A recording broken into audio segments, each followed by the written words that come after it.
Right. Then on that note, I will go ahead and call the Village of Essex Junction Board of Trustees meeting for Tuesday, August 24th to order. Do we have any agenda additions or changes tonight? I do not. Okay, Amber. I would like to move what is now consent agenda 6A to FH. And then I just wanted to note that we didn't have anything in our packet for that rail council unless I missed it. Oh, that's odd. We have something for it, so okay, I'll share it, but yes, I can email it as well. That should have been in there. Sorry about that. Okay. So Thank you. So it sounds like moving 6A to 5H as well as adding the material to support 5G. Yep. Okay. Do we have any other agenda additions or changes tonight? Hearing none, if somebody wanted to make a motion to amend the agenda. move we approve the agenda as amended. Second. Thank you, Dan. Thank you, Raj. Is there any further discussion on that motion? Hearing none, all those in favor, please signify by saying aye. Aye. Aye.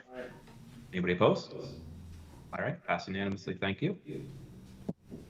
And this will bring us into public to be heard. So this is a portion of tonight's meeting where if anybody has anything you'd like to speak to the board about on something that is not on the agenda, then now is the time to do so. For those of you using Microsoft Teams, please go ahead and raise your hand and I will make sure to call on you.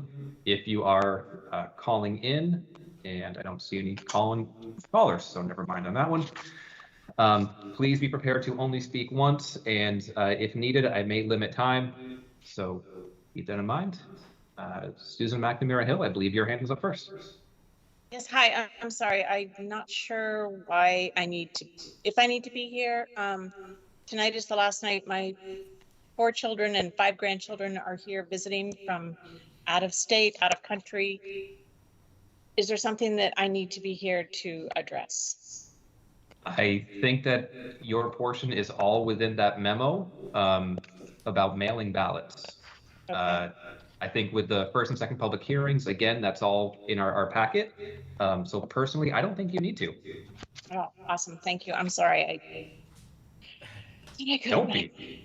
Okay. Thank you, Susan. Yeah. Go enjoy that family. Have fun. Thanks for joining us. All right. Next up, Andy Champagne. Go ahead and unmute yourself. The floor is yours. Can you hear me? Go right ahead. Yes. Okay. I just had some questions that I'd like to ask you, if that's okay. Yep. Go ahead and ask your questions, and then I'll answer them when you're done. Okay. If you're a villager, then you have voting rights on both the village trustees and the town select board. Is that correct? So just to prevent a dialogue back and forth, if you just want to ask your questions, I'll go ahead and we'll answer them at the end. At the end of what do you mean? Well, at the end of what? Your questions. Okay, so you can. I got 10 questions here, so you want to do it that way? You want me to just list all the questions and answer it that way? You're gonna be able to remember 10 questions? I tend to write them down. I'll tell you what, if it's easier. So are village residents able to vote on town select board members and village trustees? Yes, we are dual citizens. If you're a villager, you can be on both the select board and trustees at the same time. This has recently happened with Elaine Haney, is that correct? Yes. Okay. Since you have to be a villager to be on the trustees, if the village have 3 residents on the select board, then they basically run both the town and village, is that correct? No. No. Okay. The village has about a $5 million budget and the town has about a $19 million budget, is that correct? If you're looking at the general fund only, close. If you're looking at enterprise funds, it is significantly higher than that. Okay. The town manager directly reports to the select board and the trustees. Is that correct? Yep. If we separate, villagers will have no voting rights to the select board and not be able to serve on it. Is that correct? If separation is passed by the legislature as 2 separate communities, then yes, villagers would no longer be town residents, similar to how Colchester can't vote for trustees or select board members. Okay. Whatever deals the trustees make with the select boards, what's to stop the what's to stop the select board from changing it whenever they want? I don't understand that question from changing what? Changing the deal. What's this? So you make a deal with the select board, okay, and then what's to tell them that they have to hold that for, you know, for a month after they make a deal with you? If you sign a contract on something, there's contractual law that holds that accountable. Okay, so the only thing you got is the legal system after that, right? Generally, yes. If you have to sign a contract, that goes into a legal process. Okay. Do you like talking about merger and separation? Can we move this along? What's the intent of your question? I don't have any intent. I'm just curious if that's something you like to talk about or not. If you'd like to interview me sometime about what I'm passionate about or what I enjoy personally, I'm happy to do that outside of a meeting because I don't want to take the time for my personal enjoyment. Okay, I don't understand why you're being difficult, Andy. I mean, these are questions. These are simple questions. I mean, you've been here for 9 years. You ran unopposed. I mean, so I don't see the problem with you answering the questions. You know, just simple. It's a simple yes or no question. You know. So what I said is that I'm not going to take up the time of all the other trustees, of other residents, of our staff to hear what I enjoy or don't enjoy doing. That is a very personal question, and I'd be happy to answer that on my own personal time and not the time of others. Okay. Do you think the time that you, the board, and the staff have spent on separation has been well spent? Again, I feel that you're asking me my personal question and my personal opinion on something, which I'm not going to go down that rabbit hole. If you'd like to interview me about my personal opinions on something, we can do that outside of a meeting. Okay. Number of select board members go to the Essex Polytalk on weekends. I'm the only villager that goes. Why doesn't any trustees go to Essex Polytalk? To be honest, I don't even know what you're referring to. Okay, so Ken Stengaro runs a group called Essex Polytalk that a number of people find, and most of them, they're all town people, but it's a group where people talk about politics, Essex politics, and it goes Hey, Andy, I hate to interrupt you. Saturday and Sunday. He alternates between 9 and 10 p.m. So, you guys aware of this group? Yeah, So I hate to, this is Raj, I hate to interrupt, but we've got a lot of work to do tonight. Yeah. We had a very late night last night. I'm having a hard time seeing the relevance of most of these questions. I realize they're fine questions, but we got to get to work. There's no. I hate to be rude, but they're really not relevant. Whether we go to Polytalk or not is not relevant to the business we're doing right now. Well, look, this is the part where I can come and talk. This is what I understand. You can talk about stuff that's not on the agenda. Is that not correct? 2 minutes. it is a point to raise concerns to the board, questions or concerns to the board that have to deal with legislative actions. Our attendance at events is not at all related to really the business of the village. As I mentioned before, I may impose a time limit, and I'm feeling the need to give you 1 more minute, and then after that, we're going to move on. Okay, you can go fuck yourself, you piece of shit motherfucker. Okay, goodbye, Andy. He's done. That, he can't come He back is on. done. That has to stop. Yep. All right, I have muted Mr. Champagne. Appropriate. It would be great to see what we could do to make sure that doesn't happen again. The unfortunate reality, well, not unfortunate, the reality is that the public with an open meeting of our legislative body is required to be allowed to participate. According to open meeting law, participation is not defined, but any kind of language like that is absolutely not acceptable. Should that happen, as I just did, I'm happy to mute the individual and we will move on. He has had his opportunity to participate. It's borderline disorderly conduct. I don't disagree with that. No, you cannot, use that language in public forum. In a private matter, that's one thing, but this is a public forum open to anyone in the world for that matter. This is being televised worldwide, so this is inappropriate. Not only that, I know for a fact there are family members who are watching this as they're having dinner. I've seen that, not my own household, but I've seen that on social media. as families are trying to pay attention to what's going on. And so now we have younger individuals who are hearing quite profane language that is incredibly inappropriate, and what I would say is not at all representative of who the village or what the village really is. So that, yes, is disappointing that it came to that.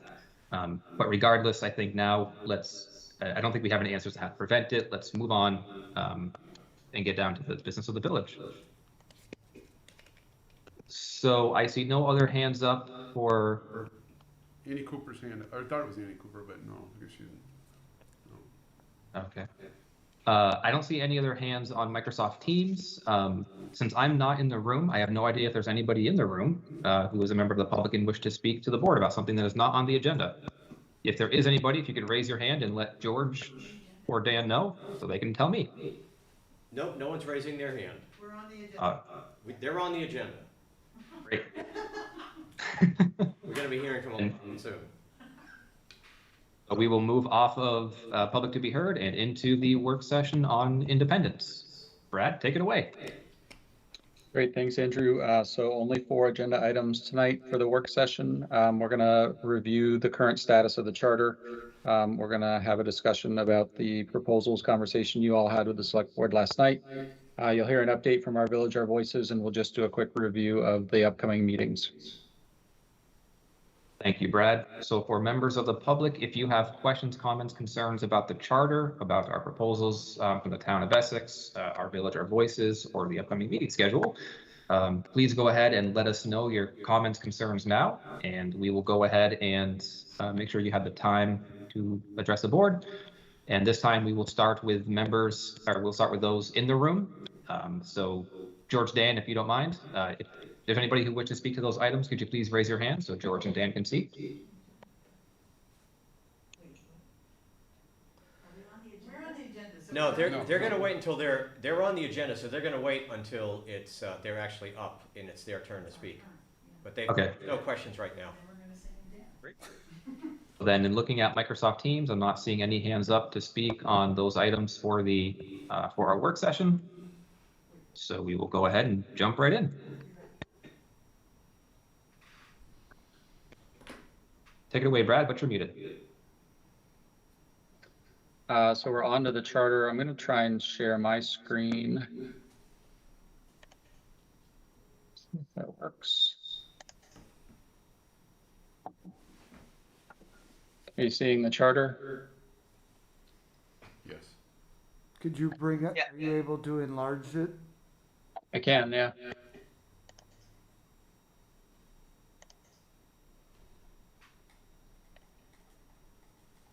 Beautiful. Great. Thanks, Brian. So this is a little different than the version that's in the packet. In case anybody's following from home, we got a copy back today from the attorney after their review. This also incorporates some comments from Amber and a couple of changes from our previous conversations. So I'm just going to kind of scroll through relatively quickly, but if trustees have questions or comments, please just stop us. I just have a question here on the green part.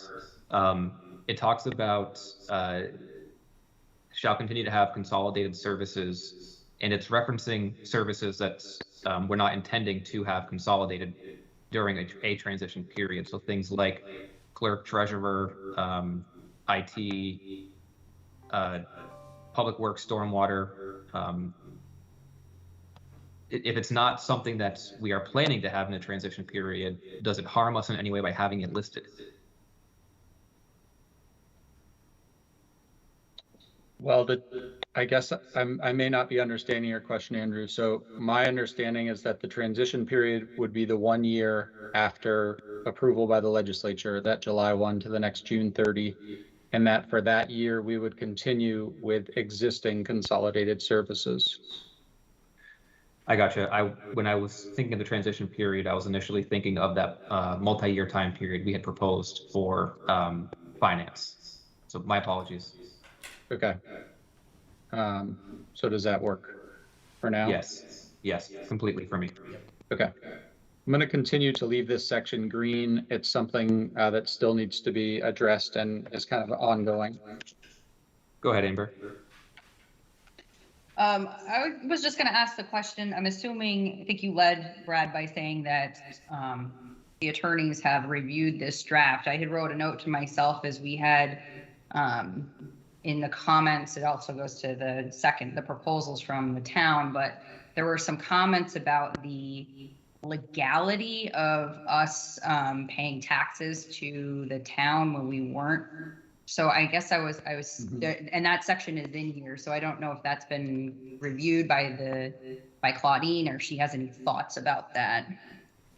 There was a couple of different provisions in here about delinquent taxes and stuff, and I know we didn't really get to that discussion last night, but I did want to kind of point that out. Yeah, I appreciate you bringing that up. So that's in part why this is going to stay green, because we're trying to sort that out. Claudine and her team are brainstorming the most effective and efficient and legal way to make this transition happen. We're also trying to work with Lori Houghton and Legislative Council to see if they have some ideas of the best way to phrase that language and to make it all work.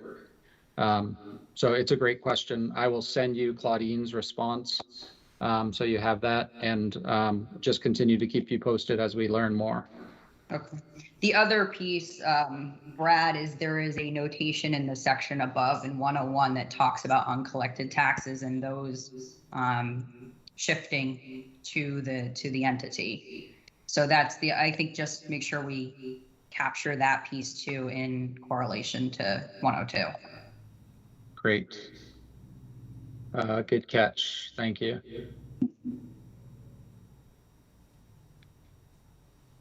Great. Okay, I will begin the scrolling. You can see on the left part of the screen, wherever there are changes, they're noted by this little mark. So here they just inserted the word of, inserted the word shall, capital C.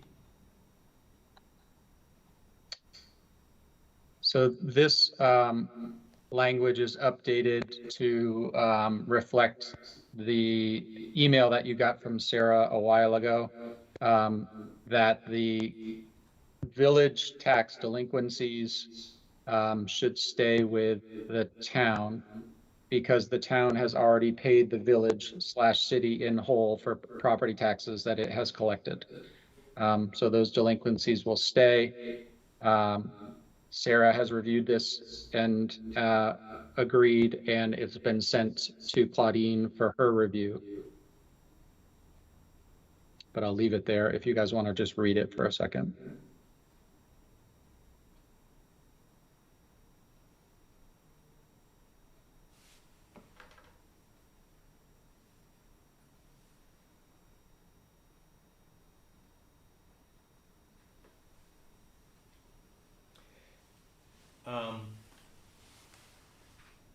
Section B, I mean, I'm not quite getting this. It says, within the city of Essex Junction shall be transferred to the city of Essex Junction. Isn't that supposed to be the village of Essex Junction shall be transferred to the city of Essex Junction? Correct.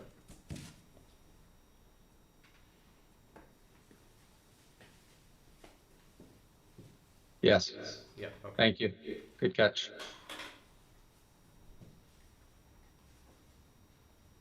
If there are no comments or questions, I'm going to just continue to scroll. Yeah. Spelling. Again, this is a lot, it's mostly wordsmithing. There's not really much significant in these revisions.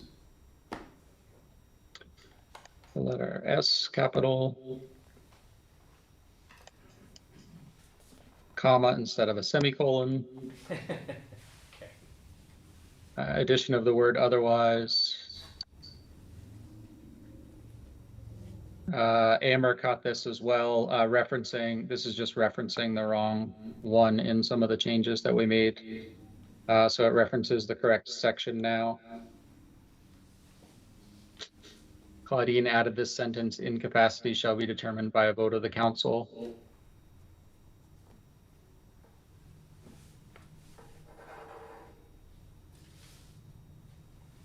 addition of the word city here, just to give some context.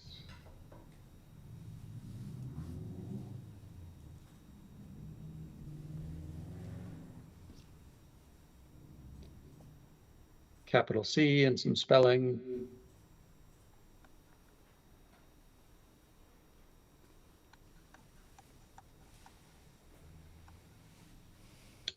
Again, just some wordsmithing here. So if you see Claudine's note here, she's referencing this section that's highlighted in yellow. It says the manager shall be appointed solely on the basis of the manager's executive and administrative qualifications in accordance with the Vermont statutes. She's suggesting we remove that. It kind of boxes you all in to using those as the only two criteria. Sounds good. Great. Are other people hearing me echo? No. A little. Okay. No. I am a little bit, but it looks like it's coming from the 2 Lincoln room. At least those are the purple highlighted boxes when it happens. Okay. Yeah. Again, a capital C here on charter.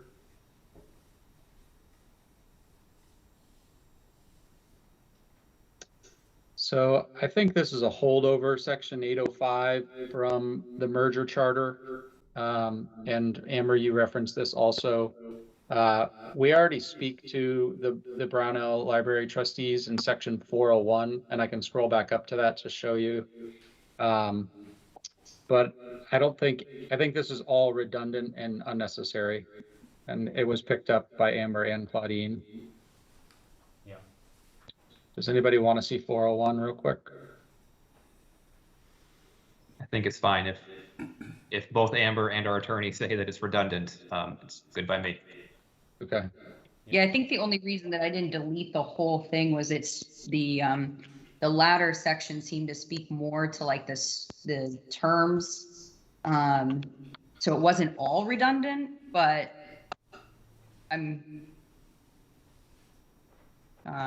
so it was really, maybe I made that up, but I'm happy to delete it all. If you wouldn't mind, if you would just, yeah, if you just want to double check, Amber, I read through it and I didn't think any of it was going to change what 401 was saying. But if you see there's a sentence or two that might be helpful, we can add it up to 401. I think it may be important in our existing charter. There are some statements that I see are crossed out here, such as the library trustee shall have the authority to establish any new policy for the operations of the library, which to me that says that the Brownell trustees are responsible for policy. If that's not spelled out in charter or in our charter, then we may be setting ourselves up down the road of, do the village trustees or Brownell trustees have policy over the library? Well, I don't want to get too nitpicky here, but it does, the Brownell Library trustees are what they are, and their judiciary legal responsibilities aren't going to change. They're not the Village of Essex Junction. They're just the Brownell Library trustees. Not really sure, it doesn't really matter what municipality the Brownell Library is in, I think. So you could probably, I don't know, it looks to me like you could delete either one of these, but probably 805 is the one that you'd want to delete. You probably don't need this level of detail.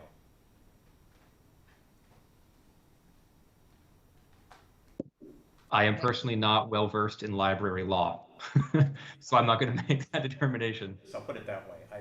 Either way, or leave them both in just for safety's sake. I don't know. I think if Claudine's saying that we can delete it, Yep. then I think we're safe to delete it. I do think that they are not redundant completely, but if we don't need to put it in there, then let's just get rid of it. Yeah. Okay, I did send that question to her today, so I just haven't heard back, but I just sent it this afternoon, so we'll take a double check of that. Okay.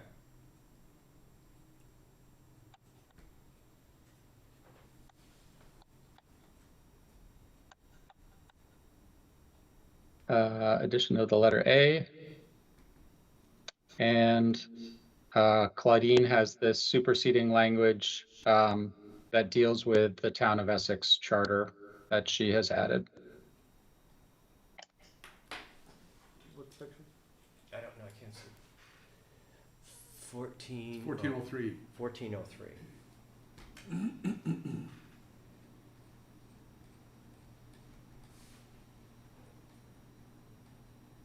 Okay, so we don't have it. It's new. It's not on ours. I think it's in the one Brad sent later. Yeah. Basically, there's something in the town charter that says that no parts of the town can be annexed or become part of any other municipal corporation. And she's just writing in that the city of Essex shall be formed, notwithstanding the following language that's contained in that part of the charter. Okay.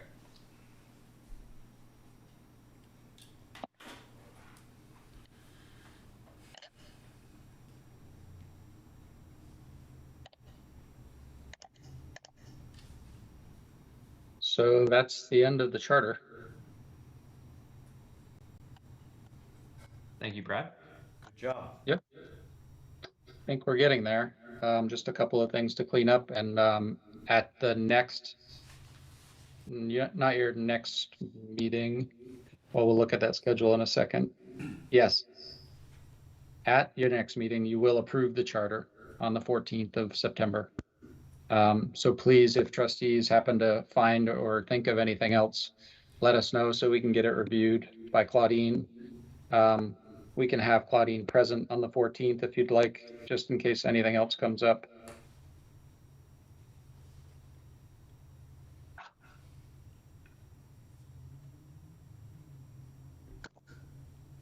Okay. Great. So next is a conversation about the proposals that were discussed last night with the select board. I think, you haven't had the opportunity to discuss as a group. I think it would be good to, think about how things went, what's some expectations for the next time you speak. Are there any communications that the trustees would like to send in advance? The select board does have a meeting before the next joint meeting. So if you want to send anything to them to consider, you could do that.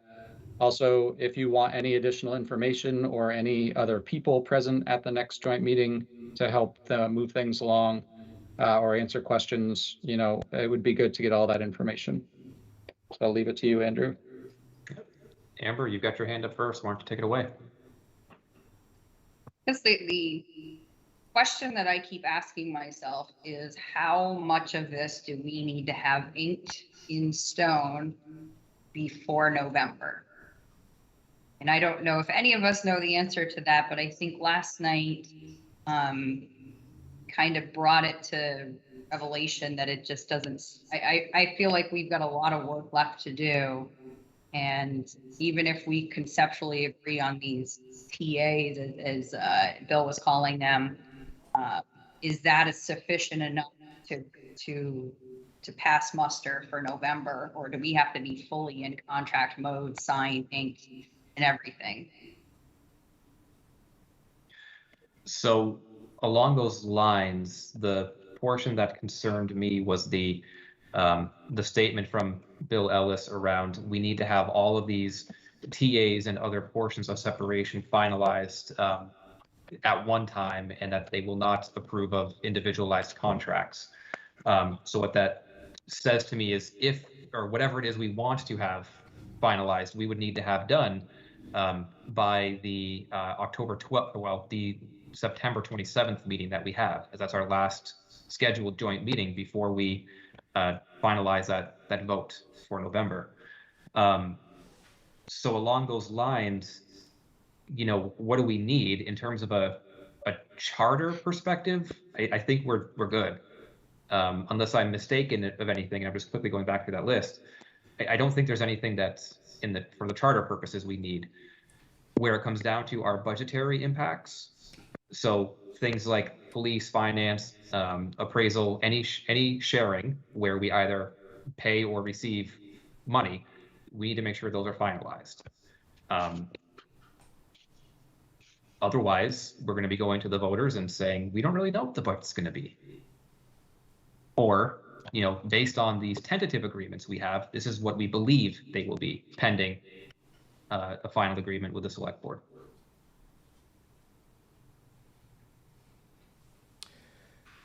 Andrew, can I jump in? Please.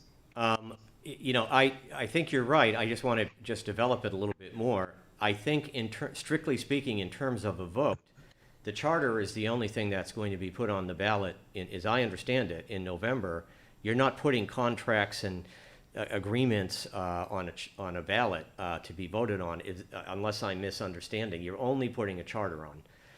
And if the charter is 99% finished, which it is, it seems, and it doesn't mean we don't prioritize and need to push hard on getting contracts and agreements in place, but I don't think you're going to be putting them on a ballot in November. And I think as long as we have a general sense that it looks like we're going forward. There may be some minor details, but it looks like on the major pieces, it looks like there's generally agreement. I'm not sure that it's really that big of a holdup. Again, we need to push forward and try to get it done, but I don't think it's something that has to be done before October. So I think we still have time to work on these agreements and these contracts.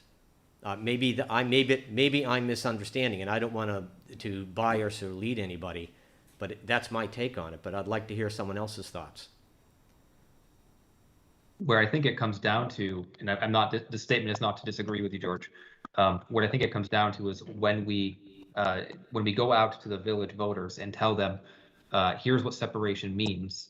If we want to have as close to a finalized budget as possible and say, so this is how much separation, or this is what separation would mean to your tax bill, then we need to know what that municipality will cost.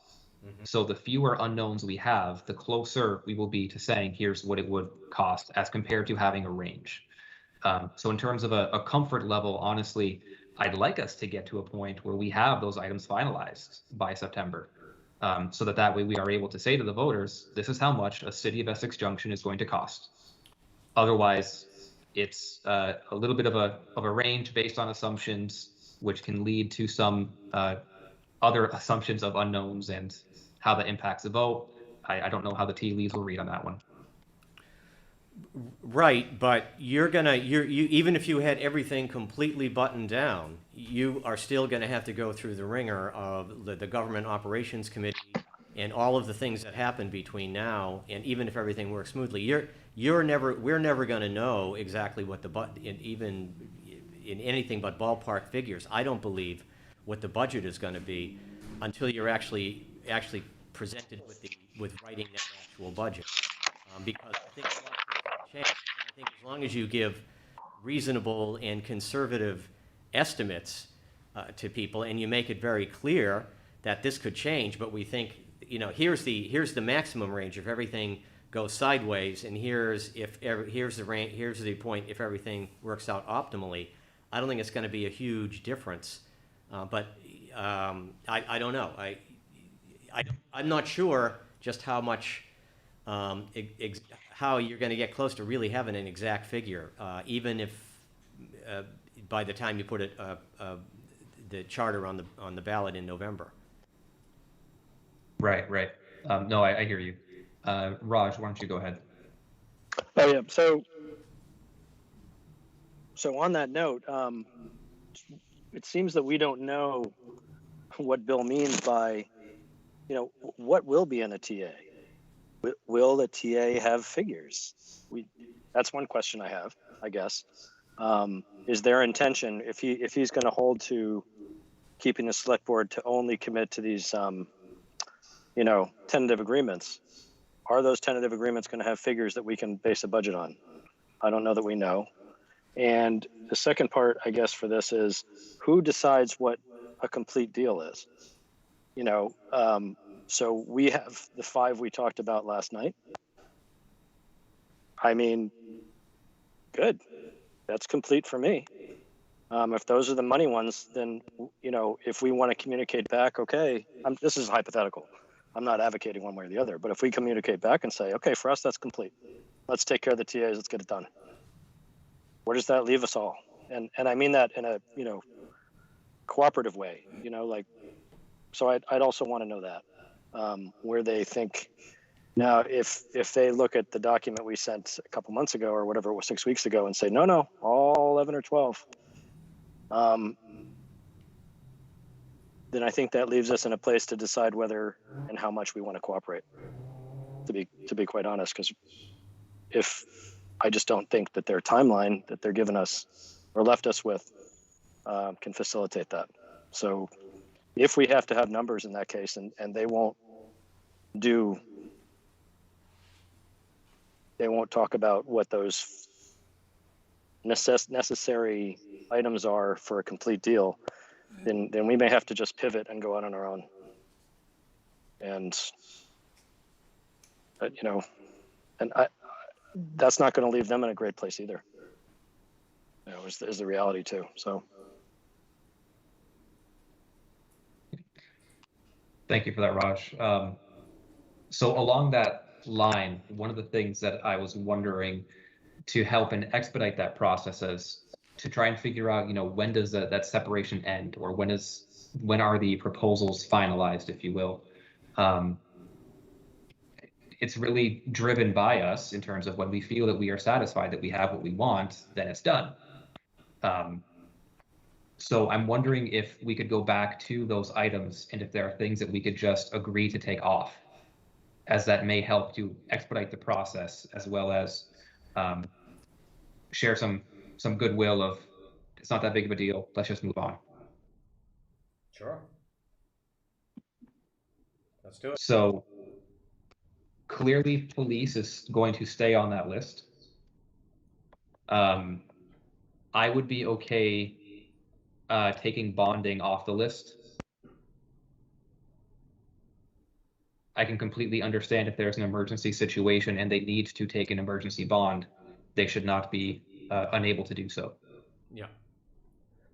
It's not a, it wasn't, I have to say, it's reasonable in terms of the context of separation, but from their perspective, it's not reasonable to say, yeah, we'll suspend our right to take out a bond for the next indefinite, maybe 1 year, maybe 5 years, depending on how long it takes to separation actually happen. That's not, I can understand them not wanting to put themselves in that position. So I think, yeah, my opinion, we can. I do think there's also the valid argument that we are town voters as well, and if we have a bond and vote in front of us and we choose not to vote yay, then that is our right. So I'm okay with it too. Okay, so we can take bonding off the list. Transition period, for now, I'd like to keep that on.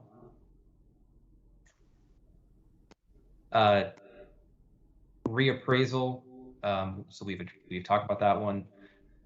Senior services, I have to admit, maybe it's because it got late, I'm not really sure where we left that, if we've agreed that we're going to go our separate ways, or if we're going to be waiting on a different counter proposal from them. But I think that one's staying on the list for now. Pat seemed adamant that they wanted to go out and find a fix and solution on their own. yeah, I agree. And I'm going to be honest, I'm a little in the dark about some of what he was referring to, but you know, would love to follow up later. But I agree, Andrew. I don't know where that leaves us.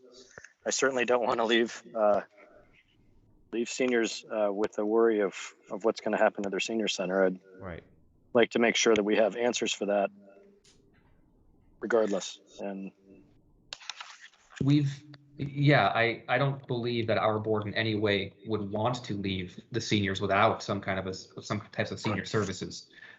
We've, you know, the new development going in right next to Fort Pearl or in that area where it's senior housing. There's certainly going to be a higher need already with the fact that we have an aging population. So a long way of saying I'd like to believe that our trustees are committed to providing senior services. So what if we, as a response to the select board, we could say that if the select board is adamant that you want to go, select board, you want to do this on your own, go ahead and do it on your own. If you'd like to try to figure out a way to work together, then yes, let's keep this conversation going. Yeah, I would maybe take a slight, if I could just add, Andrew, I might say Yep. maybe just a slightly more sort of positive wording and say, we will absolutely go ahead and continue to operate our senior center here at Lincoln Hall as it always has been operated. And we would love the town to join us if they want to. But if they don't want to, they want to go and create their own center, that's fine too. But again, just to go back, this is not really a big ticket item that's going to have a huge budgetary impact one way or the other. I understand if we had to start up our own bus eventually, but you know, that would be expensive. But other than that, it's not going to really throw off a general calculation about the budget that you would want to present to the voters in November. So I would just maybe, as you said, just up the language, invite them to participate if they want to. If they don't want to, fine, but just leave it at that. I'm good with that. George, could you just clarify? I understand you're saying continue to operate the Essex Area Senior Center. Are you saying to continue to operate it as a town department? We would go back to having it, the way it was before it became a joint town village operation. It'd be unfortunate if that happens, but we have every intention we want to give assurance, at least to the seniors. And I would even go so far as to say, and town seniors would still be welcome to come if they want to come. But we plan to continue operating our senior center as it's always been operated. If you don't want to participate, you don't want to have the town rec department, and you don't want to have the senior bus be delivering seniors down here, that's fine. But we're going to continue operating the center to the best of our ability as it was. And none of this precludes us from getting together again later, post separation and working together again. And this is one of those items that is, we're set up to provide it. We can move on. Right. Exactly. Great. So the clarity sounds to me like we're building a budget based on us operating the senior center and senior buses. And if they indicate that they want to share in those costs or share in those operations, then we'll deal with it after the fact. Yes, I would agree with that. Thank you. Tree farm will keep on the list. A little ways to go on that one.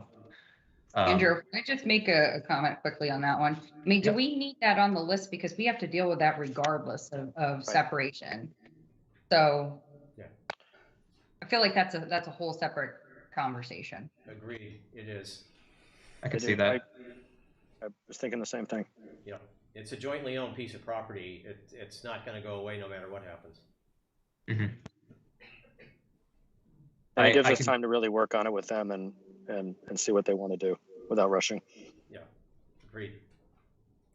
I can see that. I would just say that if we do bring that in-house, there may be some budget impacts on that. I would assume that they are relatively minimal with it being an enterprise fund and all. So it's probably not that, probably not the big. But I think the budgetary impacts are going to happen regardless of whether we separate or don't separate. It's driven by whether we bring it in-house or not, versus these other conversations, which are strictly about separation. Yeah. I guess the only thing that would be missing would be a give and take, which was the original proposal, which tied the senior center to Tree Farm, and who would take care of the management, so to speak, right? And if we've already decoupled the senior center, then right, unless we try to couple it to something else, I think, as we saw last night, this might be a little longer than we anticipated for a process, and it really shouldn't hold up this. Yep. So take it off the list, is what I'm hearing. Yep. And let it play its course. Okay. Finance, we're going to be waiting on the select board for that one. That was my takeaway, at least from that conversation. Great. The next one being funds.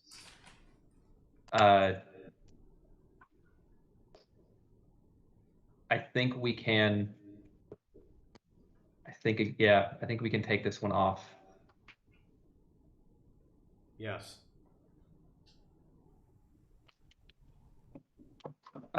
With the FY23 budget, this is something we're going to have to deal with regardless.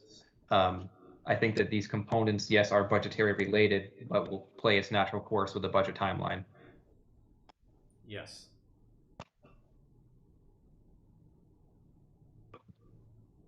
It is hard to take notes and talk. Assets, I think we can take this one off the list, with the exception of a right of first refusal. I think that's still worth pursuing. Sure. Yeah, it looks like they already agreed, so that's kind of, you could consider that a TA and just ask Yep. staff and attorneys to write that up. Yep. I think I it would was just agree with a that. different value. The right of first refusal value is different than what our proposal was, but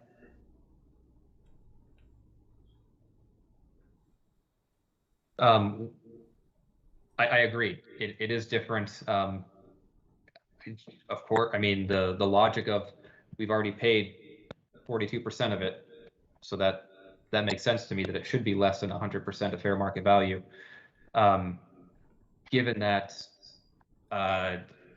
unless it were to be used for some other component of separation, I don't know how or why the select board would agree to that. I mean, I'd keep an open mind about, right, like you said, how that might tie into some other give and take later. But generally speaking, it sounds agreed.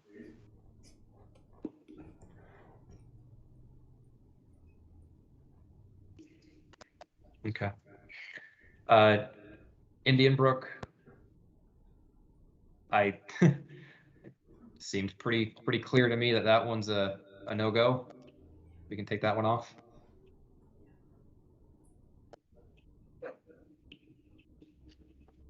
Is anybody disagreeing with that? I think they were a little. I think they were a little uncertain. I mean, I guess that's one of the few things I think might still be worth discussing with them.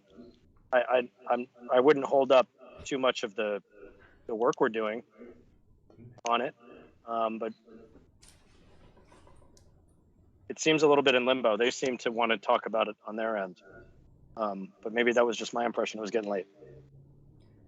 I feel like it's still tied to the programming and not so much the actual passes. Yeah. Yeah, and that. Go ahead, George. I'm sorry. Yeah, I'm sorry. I didn't mean to cut you off, Raj. Go for it. Sorry.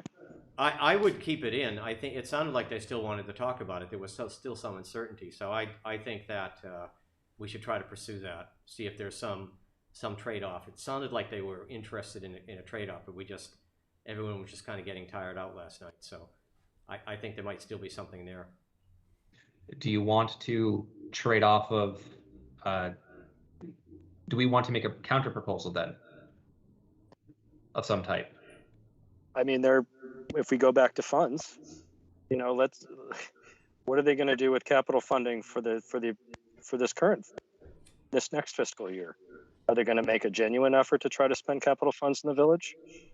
We're leaving a lot of money behind that they're going to leverage, fund balance, capital money that, I mean, let's face it, they had very little intention of spending in the village in the first place.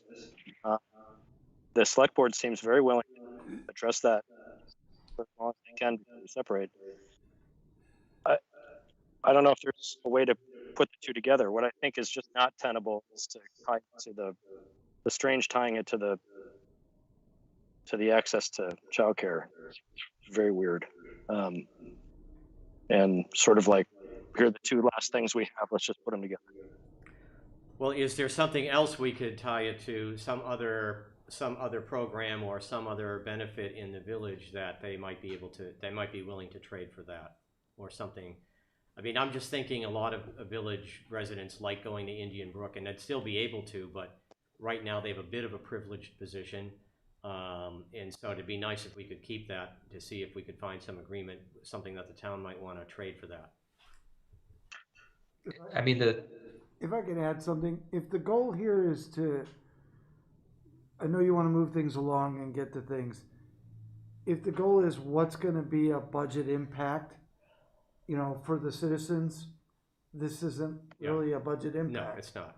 It won't move the needle at all. So if that's what it is, it's not going to move it at all. If it's for other reasons, then I would suggest, and not that I have any intimate personal knowledge, I would suggest there's an agreement to be made that won't take very long. Yeah, I think so too.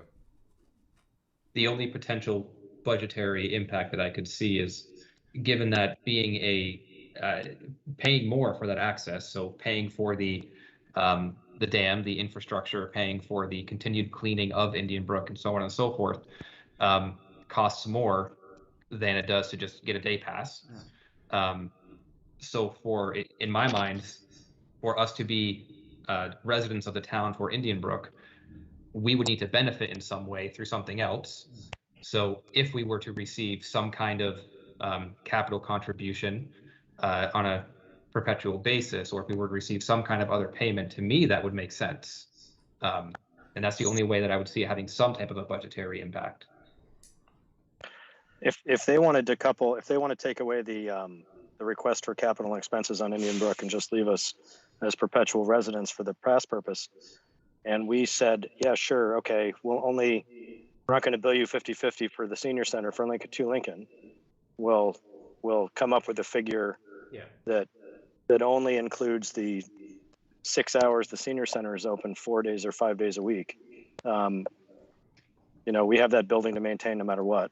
Right. They're probably not apples and oranges, but it's something. I mean, and I honestly don't know where they would put a senior center that's going to be.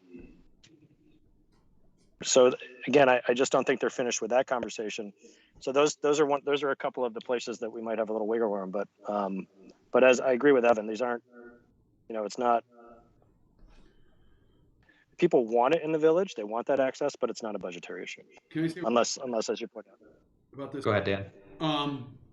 Just looking at it from a perspective of the citizens of our community utilizing the facility.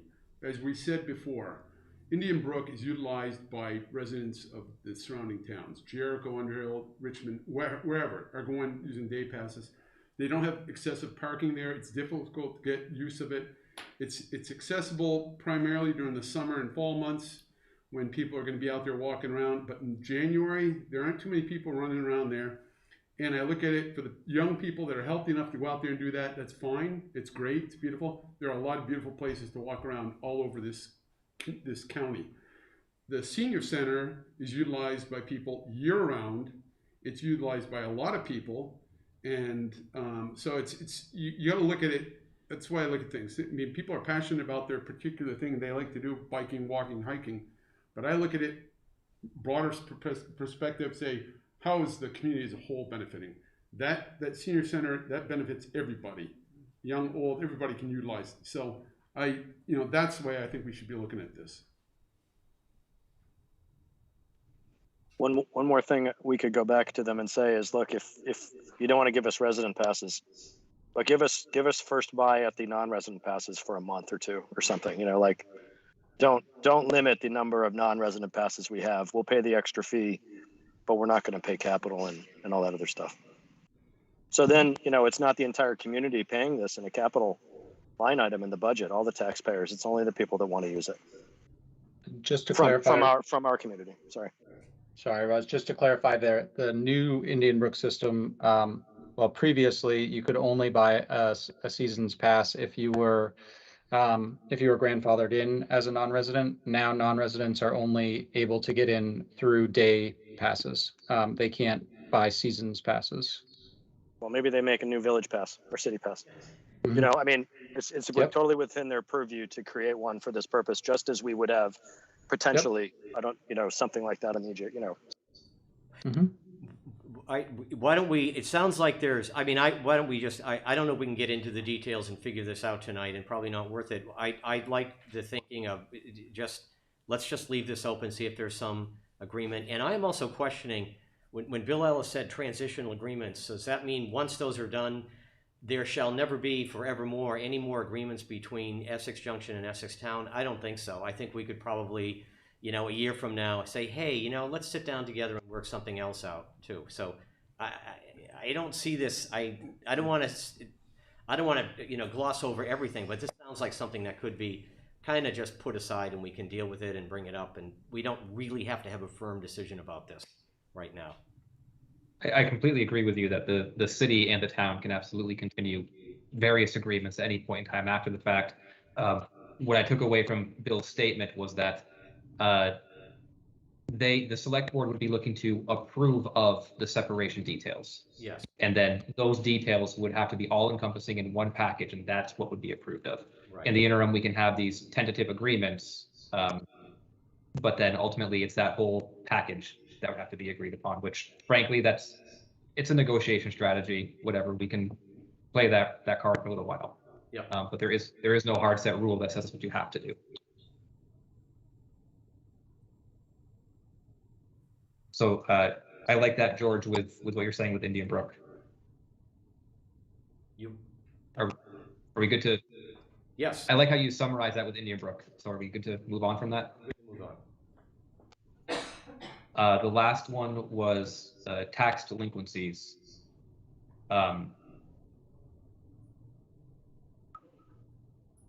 admit I don't recall off the top of my head really what their response was, so I'm reading that at this moment. I also think we have counsel looking into that piece too. So we kind of have to put a pin in that one for now. So move on pending our attorneys. Yep.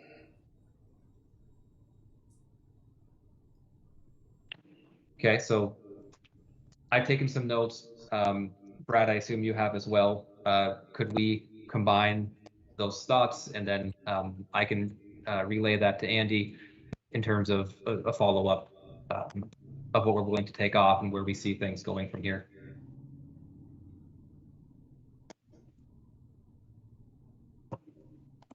Andrew, could we just clarify where you all think the assessor/reappraisal conversation ended?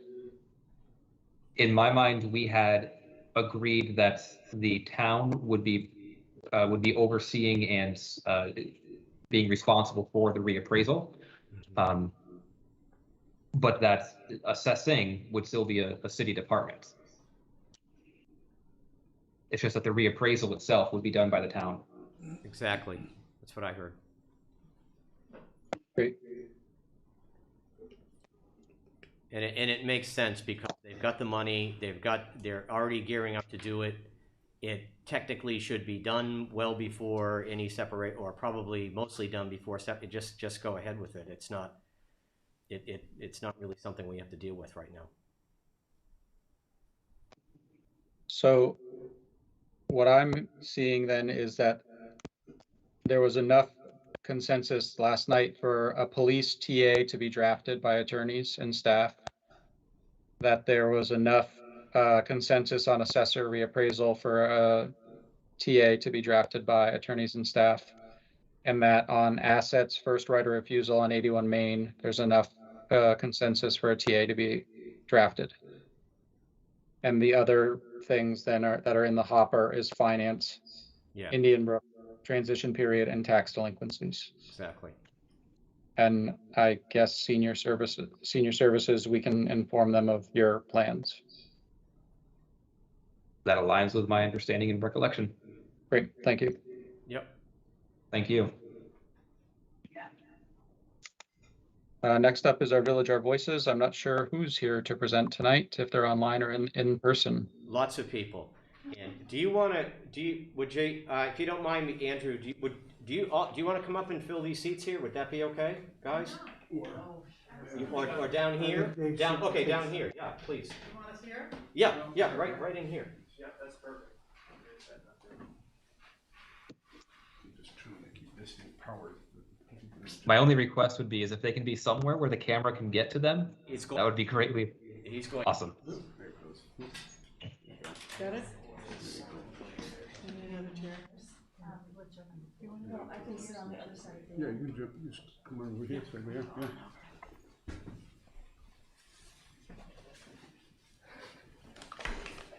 Hi. I get to sit between you two beautiful ladies. Here we are. Hi, Andrew. Hi, Brad. Hi, Amber. Hi, Raj. Elaine Haney, Our Village, Our Voices, and Bridget Meyer, Our Village, Our Voices. Elise Serta, Our Village, Our Voices.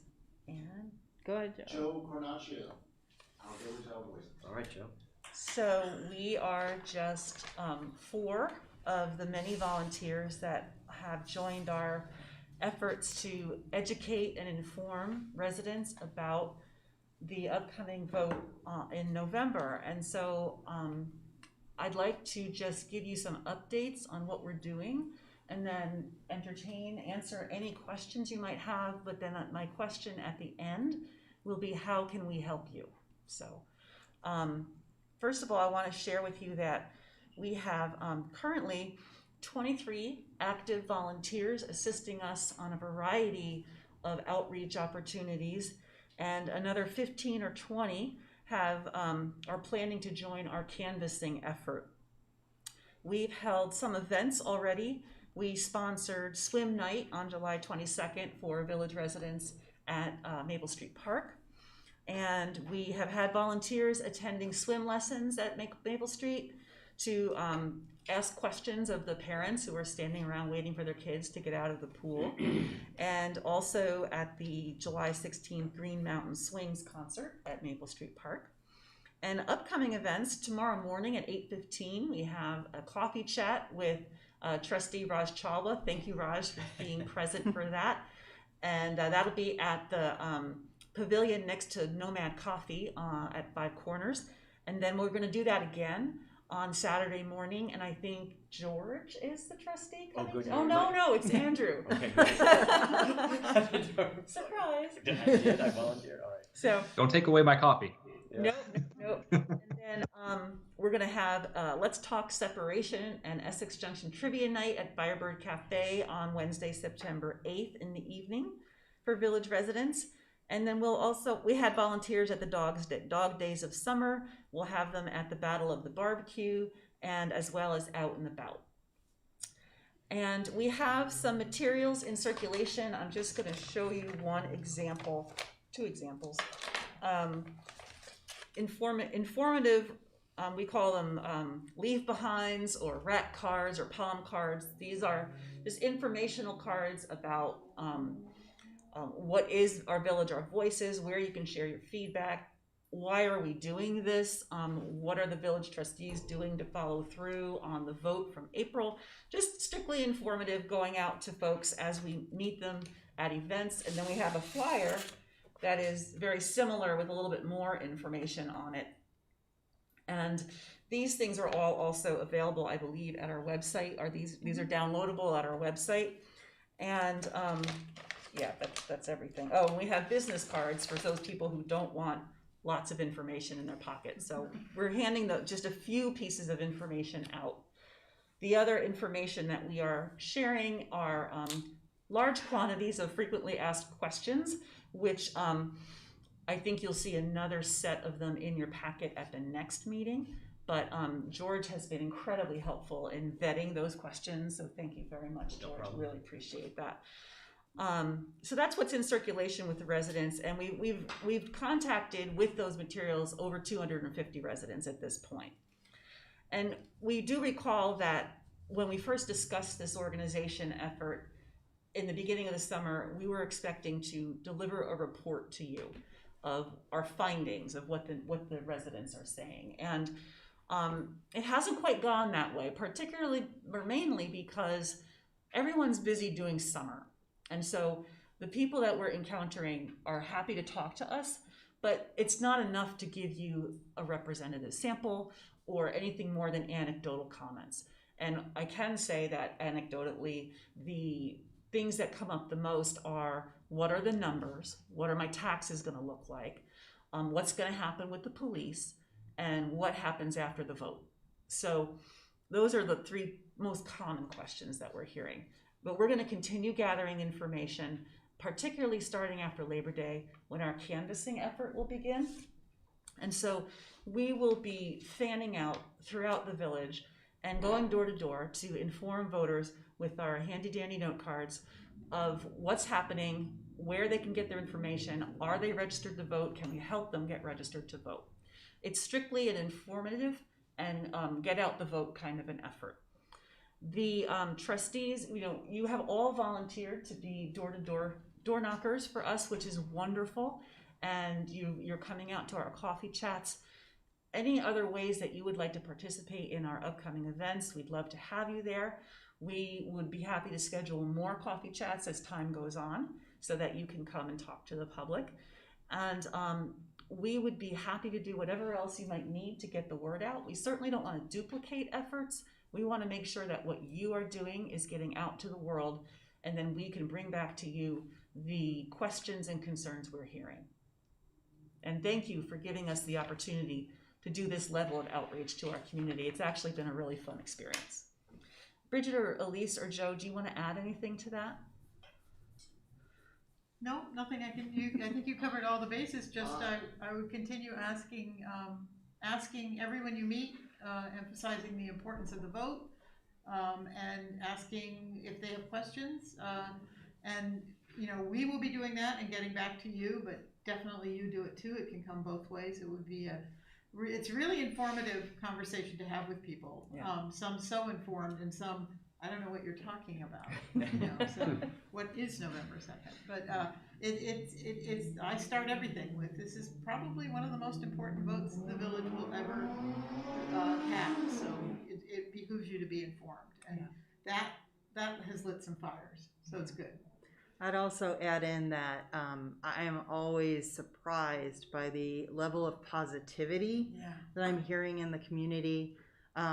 Regardless of where they are in the separation conversation, it's all been very positive, and there's a lot of curiosity and opportunities to engage with our community.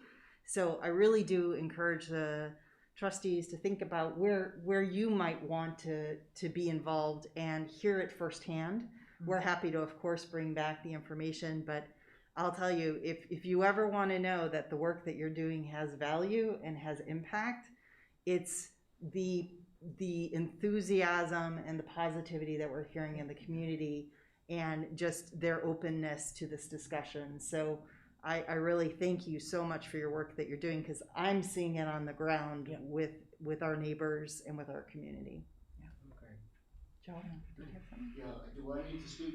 Please go ahead, Yes, Joe. please. No, Go ahead, Joe. Could I just? I'll move over. I don't know if I need a microphone or not. No, go ahead. Joe, please do, Joe. Please do. Here, Yes. Well, actually, my first question doesn't have to do with separation at all. After watching the meeting yesterday and what happened tonight, I just want to know if there's a way. I mean, the personal attacks and the language that was used couldn't have been any worse. So moving forward with meetings, is there any way of permanently blocking a person that has proven what they've done tonight and couldn't have done any worse? There's probably not, because, I was just gonna say, Andrew, that because individuals can call in from any phone number, and as you may have heard in previous meetings over the past year since COVID, we did most meetings virtual. A lot of people called in. We've had spam calls where, we get music in the background or some recorded, speech of some sort. So it's difficult to identify. So it's, it's. I'm Dan. I'm not sure. I think if someone has very clearly publicly demonstrated they're going to be disruptive, I think you can block them, and I think I think we should consult with the attorney about it. But I think you have a right to kind of defend yourself against someone who just wants to destroy your meeting, and it would then be up to that individual. If that individual feels that their legal rights are being violated, let them figure out how to overcome that. Let them hire a lawyer and figure out where. I don't disagree with George. I'm just saying that the potential ways of contacting the trustees without even being identified, as Andrew was saying at the meeting last night, please identify yourself. People are putting in as Indian Brook user or Tree Farm soccer player, and somebody wants to Skype in or to call in and do whatever, there's virtually no way. Sure, to but as prevent- soon as I- you identify them, Yeah. you can say, okay, no, it's you again, sorry, click, Right, and you're off. we can mute somebody, but, you know, just like any kind of thing in the computer world, once they find one, you know, this way, this door doesn't work, there's so many other ways to go and do an end around. It makes it more difficult for them, and we should do that, we should address it. As I said to you tonight, what was said tonight is criminal activity. You know, disorderly conduct is doing that in a public forum. This is a public forum. So, I mean, if anyone wants to take a chance at being arrested and facing, you know, legal penalties for actions like that, he may reconsider, or she, whoever, you know, is thinking about doing something like that, should really think about Okay, it's just, it was terrible, and it. It was. Getting back to separation, and I've lived in the village for 35 years approximately, you know, raised a family, kids are gone. Not all of my conversations have been positive, especially with the seniors. Frustration level is here. They're going to vote. The ones that are not going to vote, I'm going to have vote. I've found 5 already that aren't even registered to vote that will register. I'll find a lot more. But I want to talk about the legislature just for a second. And I was on YouTube not long ago, and I stumbled across George's presentation. I believe it was at the high school, and it was an overhead projector slideshow. And there seemed to be maybe about 8 legislatures there. And after the presentation, the select board was there, the trustees were there. After the presentation, this microphone was passed around to the public officials, legislature, whoever was there. Everyone was positive about it. Everyone thanked us. It all looked good, but something stuck out, and one of the comments was, I don't see the state losing any money, so I'm fine with it. Yeah, that's right. So now, moving forward, I don't want to be reactive, I want to be proactive. I mean, I don't want to ask the legislature to vote for separation. I want to find out why they would not vote for separation. So I'd like to ask everyone here, can you think of any reason why they would vote against it with the timeline we have from the 1950s and the approximate 14 votes we've had that still have us in status quo? Can anyone think of any excuses why they would vote no? The unfortunate thing to that, Joe, is trying to get into the head of legislators isn't always a logical exercise. I agree with you logically. I can't understand why should it pass in the village, why it would not pass in the legislature. I honestly don't know logically why it wouldn't. I think that there have been some legislators in our history who have shown to not always act in a way that may seem that logically to us. So honestly, I don't know. I don't feel like I have a good answer for you, and it's frankly a very unpredictable group at times. I think that's why it's important for us to make sure that we do this right, we do this well, and when it gets to the legislature, having our representatives really representing us there and doing the great work that they have been doing and will continue to do on our behalf, as well as there would be an opportunity for us to present the bill in various committees in the House and in the Senate.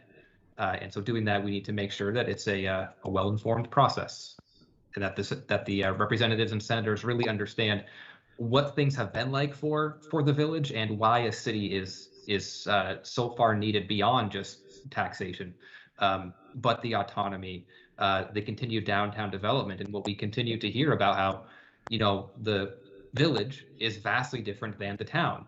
The needs of those of us in a more urban area as compared to those in the suburbs and rural area, our needs are different. So by working separately, we are able to focus on our own needs.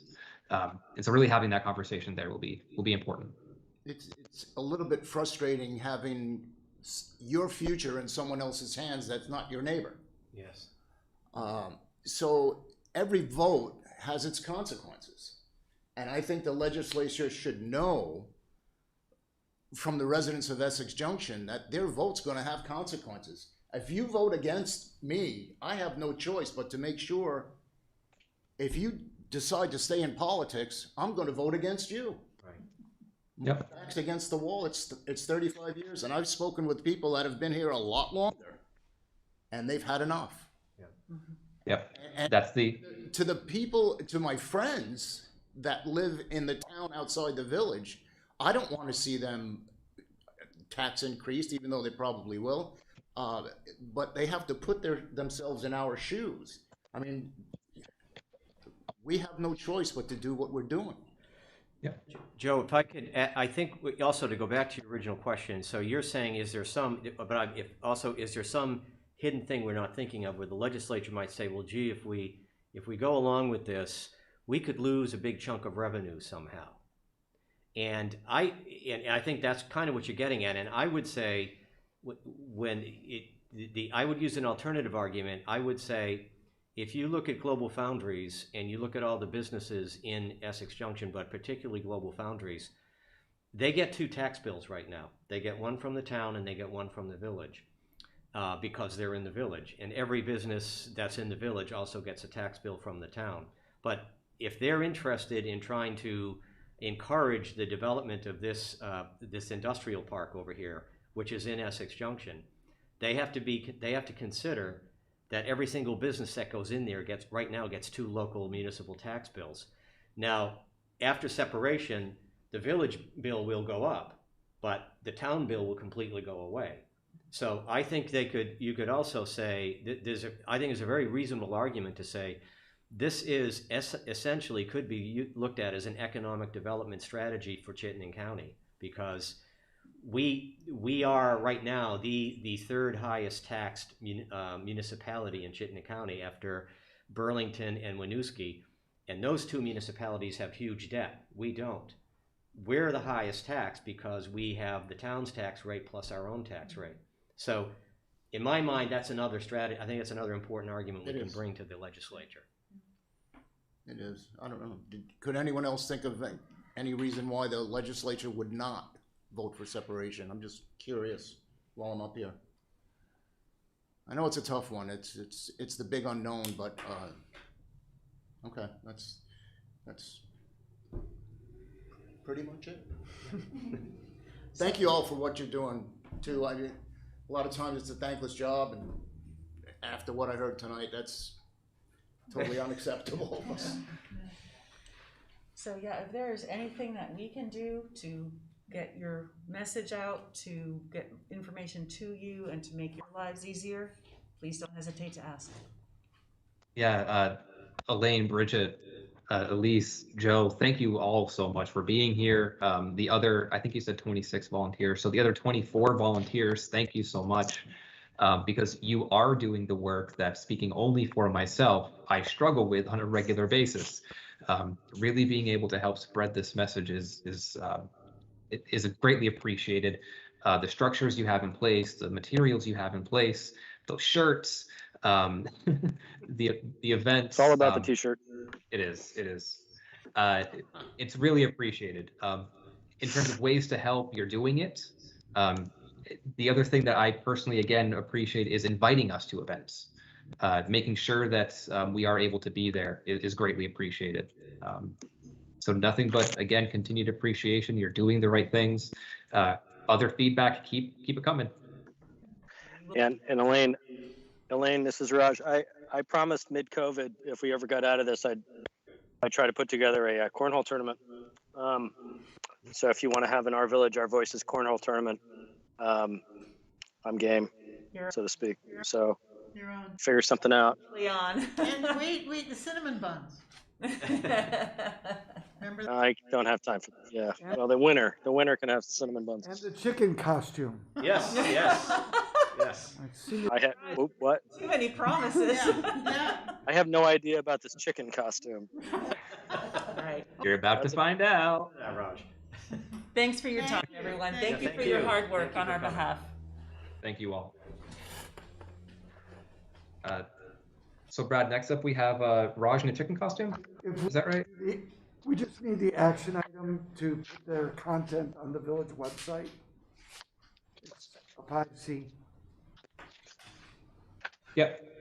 I don't think that's a problem from what I just heard, but just want to hear it from the board that you want an outside group putting content on your website. Yeah, I mean, it was developed in partnership with George, so we have some trusty eyes on that. I'm certainly not concerned with it. Given though that we are in a work session right now, we'll wait until we get to the agenda item. But no, I don't have any concern. Oh, we're already on C. I thought we were there already. We're not? Okay. Okay. Oh, we're still in the work session. We heard from. Okay, all right. Yeah. Place. No worries. The last item is simply to just keep you abreast of the upcoming meeting schedule. There's a lot of meetings coming up to make sure everybody's aware of, and a lot of warnings and different things that need to happen. So those are all hopefully contained in this document. The publication schedule of those warnings is not in here. We've had a few emails go back and forth, so we are on top of that as well. I'll add that in, but otherwise, this is mostly just FYI. Thank you, Brad. Are there any questions or concerns? Great. That's it. Brad, thank you as always. No problem. Thank you. So that would conclude our work session and will bring us into 5B, the consider approval of the warning for the first and second public hearings. Yeah, so you see the warnings are there for the two public hearings to take place on September 28th and October 12th.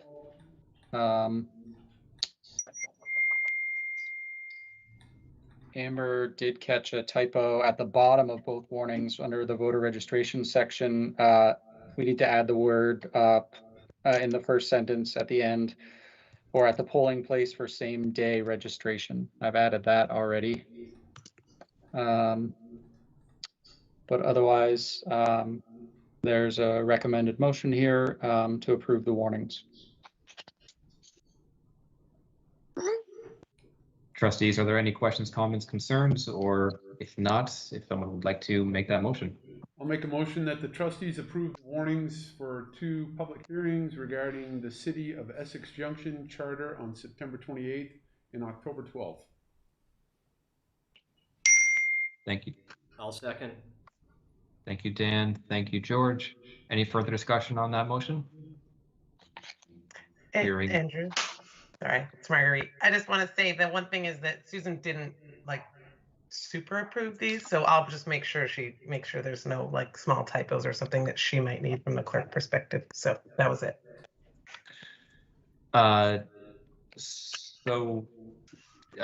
that motion, would you like to amend it of pending review? I'll move to amend my motion to include the verbiage that was just brought up. So pending review from review or edit from. I just want to make sure if she finds something, because she did have a very quick chance to look at these. If there is a small thing, I don't want it to hold it up because we do need to get them out. So that was all. Since she's not here. Yeah. Right. Yeah, agreed. That's why I'm just saying if it's pending of other edits provided by the clerk. Perfect. Yep. And I think that's what. And my second, I'll revise my second of that motion, of that revised motion. Thank you, Dan. Thank you, George. So the motion has been changed. It's been approved of. Any further discussion?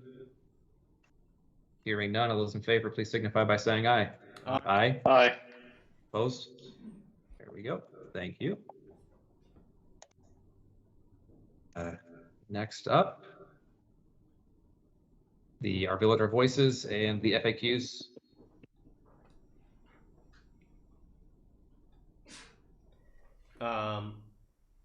I will make a motion that we approve the FAQ documents and other materials provided by the citizen group, Our Village, Our Voices, prior to posting those materials to the village website and prior to distributing those materials.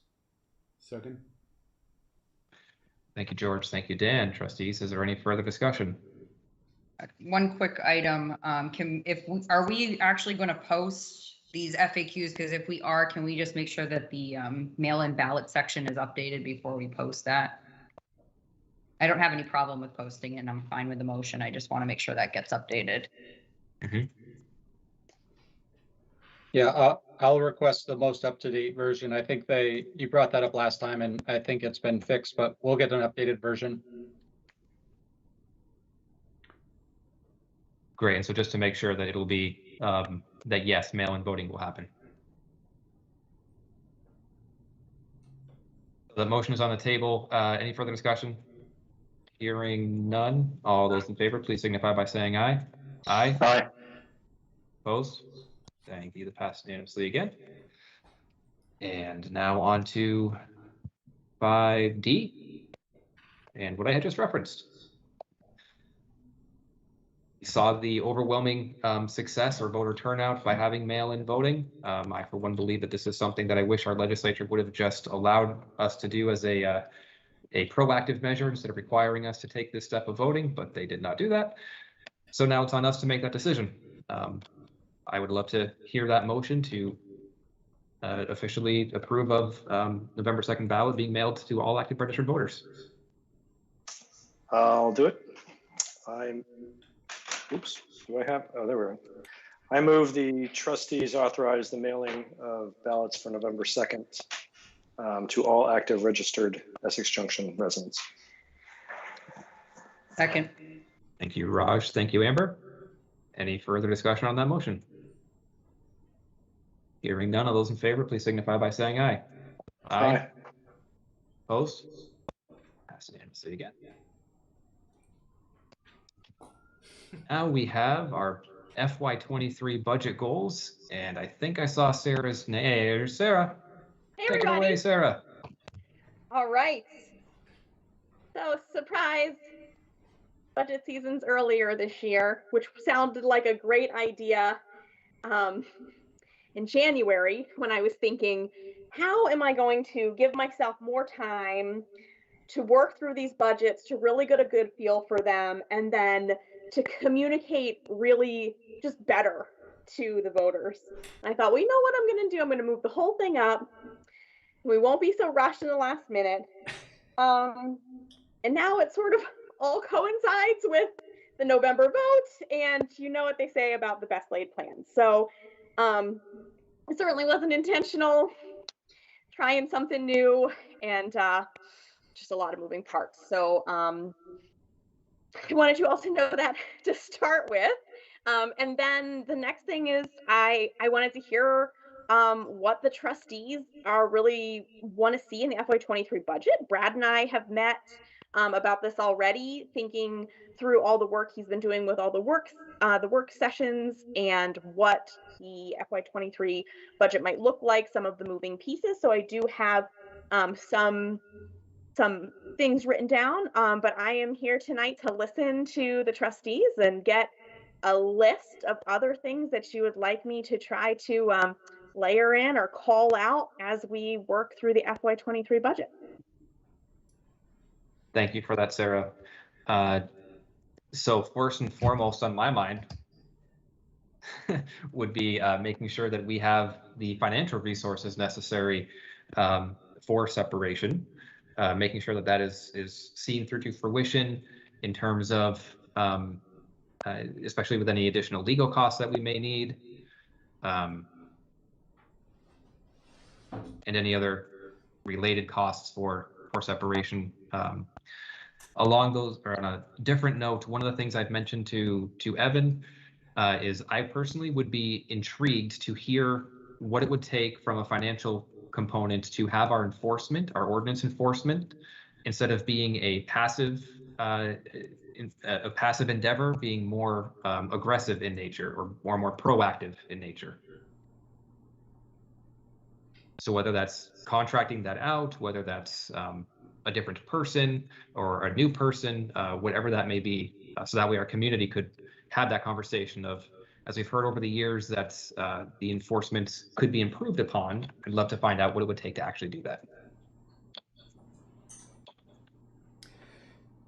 other trustees? Andrew, if I can, when in the past when we've discussed, which, and I think you're making a very excellent request, and I think it's a very reasonable request. What I remember in the past when we've talked about this, to be blunt, it's you have to be prepared to go to court. You have to be prepared to take legal action. So it's enforcement, but it's really, as I understand it, it's also your legal budget, because you try to enforce an ordinance, the person you're trying to enforce or the property you're trying to enforce resists, and then you have to be prepared to take legal action. So that, I would only add that that has to be, I think, maybe in your research or thinking about it, you'll find that I'm wrong, and I'd be happy to be wrong on this, but I believe that that's a piece that has to be considered. Yes, I would agree. Okay.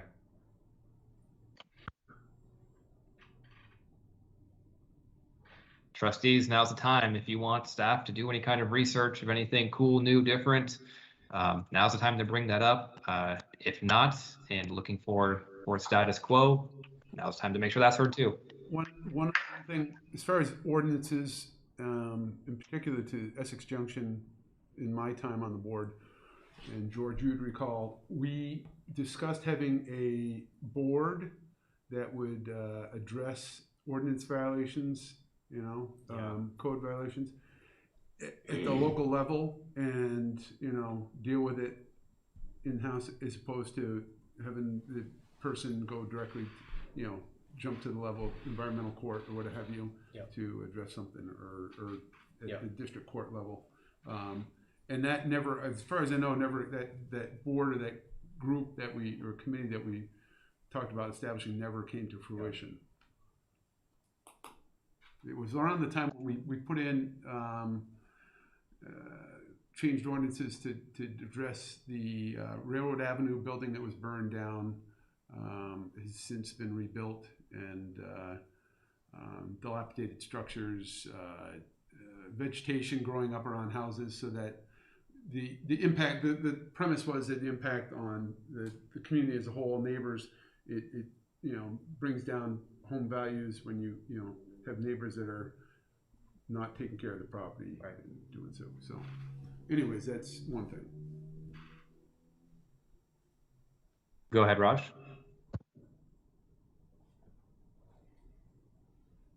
Raj, you're muted. Sorry, I had to run away from nighttime lawn mowing. So I'm now back in the basement. You're probably going to hear about this from the racial equity group, but there's an idea floating right now in one of the sub-task force, to invest 1% of the budget, and this would be jointly with the town, for a position, an equity position. And that budget would include, the position, training, and things like that. So that's under discussion in the racial equity group as a shared position. And I think the feeling is that can survive separation, that cooperation would hopefully, just stay. If we're going to be sharing some services, we're going to be sharing police, we're still have a history together. So that's a thought there that I wanted to make people aware of. We just had a conversation about it today. The other thing I've been thinking about in the short time I've been on the board, we have community development that does a great job. This idea is not a reflection on the community development part positions, but we have people dedicated to working with developers and with topics like this. What we don't seem to have is a great way to have any kind of human development or citizen development. We don't have a go-to person for outreach. We don't have a go-to person for concerns that come in, communication, basically community development in the citizen sense, in the resident sense. Everything that you could think of in that realm that's not working directly with a developer to figure out how to use a parcel. And those are good things to do. I'm not, again, this isn't a comment on what community development does now. It's sort of, how can we look at this in a way to develop our community aside from that? And I've got some things jotted down. It's a little loose. To be honest, the task force today, we had a conversation about could that be joint, and the group felt strongly that it was too much. They're not similar enough. It's different. And Andrew, to be honest, I don't know if some of that could expand a little bit into ordinance work, and that's certainly you could sort of conceive of a position where that might be possible, but I don't know if they're too different. I don't know the desire or the ability right now to add people. I get that, but we've got a lot of development coming up in the village. It would be great to have someone that could act sort of as an ombudsperson, to be a point of contact for people in that regard if they have an issue, and to communicate for the government, for the board, all of those things. So that's one idea I had.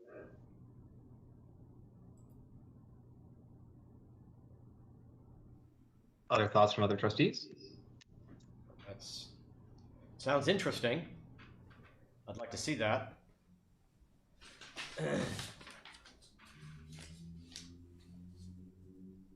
Does anybody have anything else for Sarah, or is that it?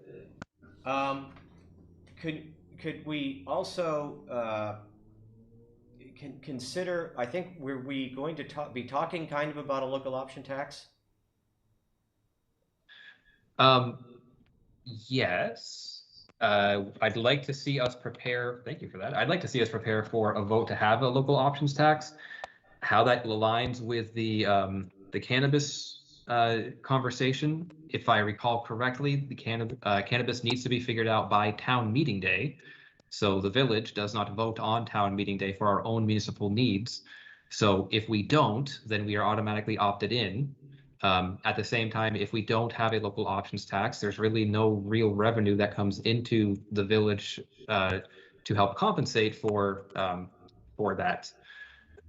So those are things that we would need to have resolved by this to align to really figure something out for this upcoming March. From a budgetary standpoint, how to and would we budget for or with a local options tax? We could possibly just let Sarah work her magic and provide us with some proposals. But I think that yes, it's well past time to have that conversation. Okay, thanks.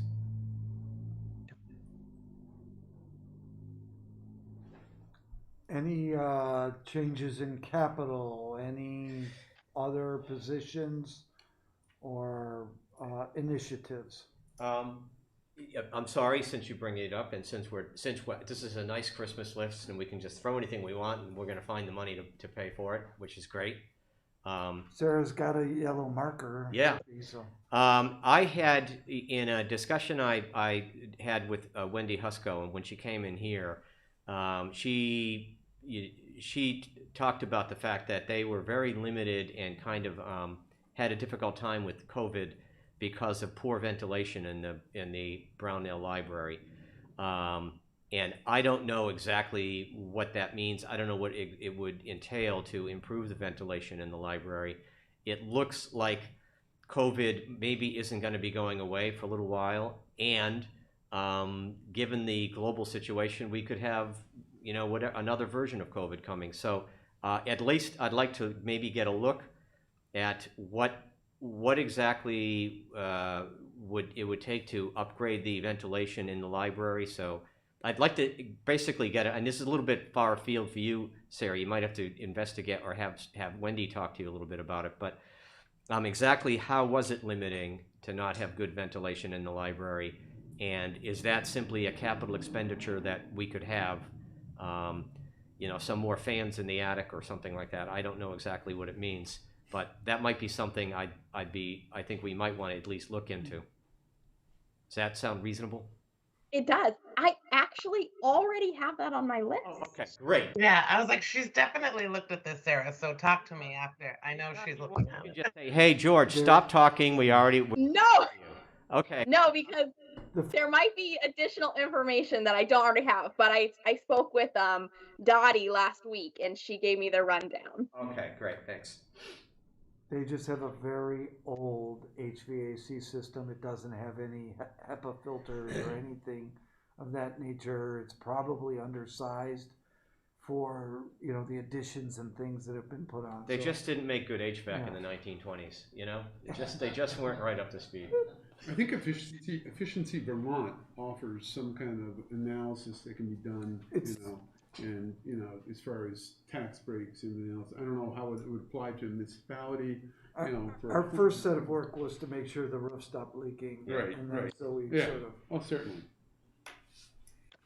Along those lines, though, given where we are with the pandemic, George, as you're saying, whether or not COVID is something that we just live with as society, we have other buildings and we have other staff who are required to work in those buildings. And so I think that that's a conversation we should have for not just the library, but for our municipal buildings, for our municipal staff, so we're not putting them in harm's way.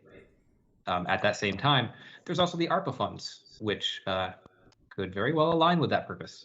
Yeah. Is there anything we should be looking at, building wise, space wise, office space wise, as we look to separate? Anything we should be paying attention to at Lincoln Hall, prepping for, budgeting for at this point, or is it too early? I wouldn't think it would be too early, but do we feel like we have a handle on that as a board? If I were to channel my inner budgetary self, I would say it's never too early to plan for an expense. I think that, yes, it makes total sense to have that be a part of that overall ensuring what we need for separation. Whether that be a building needs analysis, whether that be funds to actually do some interior work. I think that is something that Brad has already spoken with Sarah about, maybe? I see his hand up, so You let's take it have- away. Yeah, we should have an update on that at your next board meeting. John Alden's been working on some different options and some pricing, so you should have all that in the next board meeting. Thanks, Brad. Thank you.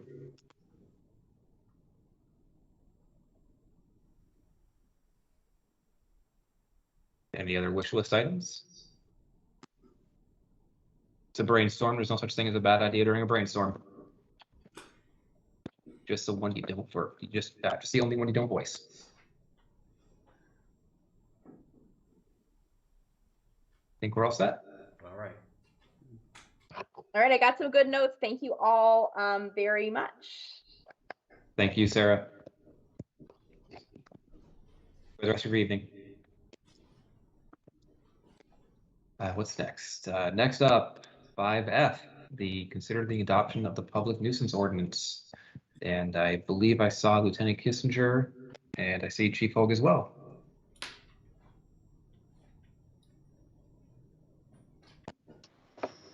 Hello, folks. Good evening. Evening. I think Lieutenant Kissinger is here. Yeah, he is. Yep, there he is. And I believe we went back through and we made the changes that you guys had requested the last time we spoke. I think there's only a couple of things, or at least one question that we had, and that was in regards to the noise ordinance part of it. But we'll take any comments that you guys have first, or anything that you saw in your packets that you might want to talk about. I think the only thing that came up, and I know Roger raised this to me as well, is that portion on sound and the time frame. Right. Excuse me, Rob. Yes. Could you turn your mic off unless you're going to speak? You're rustling a lot of paper. Thanks. Sorry, Andrew. No worries. So yeah, go ahead. What, I'm sorry, was that the timing of the ordinances and making them similar to what the other part was with the trash trucks? Is that what you're talking about? Yes. Yeah, Go ahead, so Rob. 7 a.m. Right. Give me 1 second. I'll look to see where we ended up with that.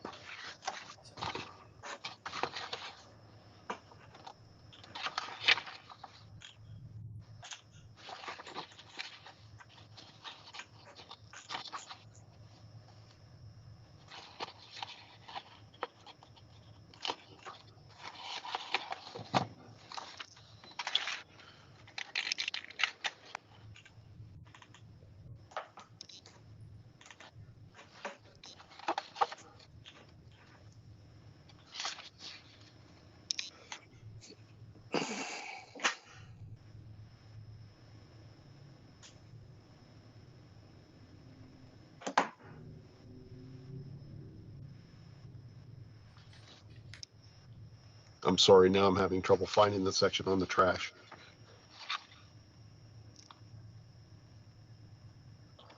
I'm trying to find it too. Sorry. It's 605 C or 605 B. Ah, okay. No, yeah, 605 B. Section. Section 6. Yep. Yeah, so we were suggesting, I think we talked about last meeting, making that 7 a.m. to align with other things. And on that note, I did find some definitions that also were 6 a.m., which were odd. It's not,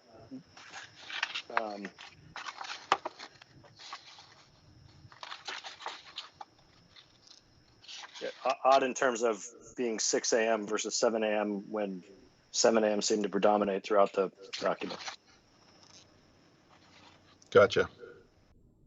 And it was, yeah, I don't want to just keep talking while you're looking, so you tell me when you're ready. No, I can tell you what I'm okay with that, and I think we're okay with however you guys want that worded, however the trustees want that worded. If you want to be consistent and make everything 7 a.m., that's fine. The trash removal, I guess we weren't clear on that the last time when we met with you, whether that was going to go to 7 a.m. because I thought there was some discussion about leaving it at 6, but I'm possibly not remembering that correctly. I don't think it was something that there was a unanimous agreement on. So why don't we just solve that now?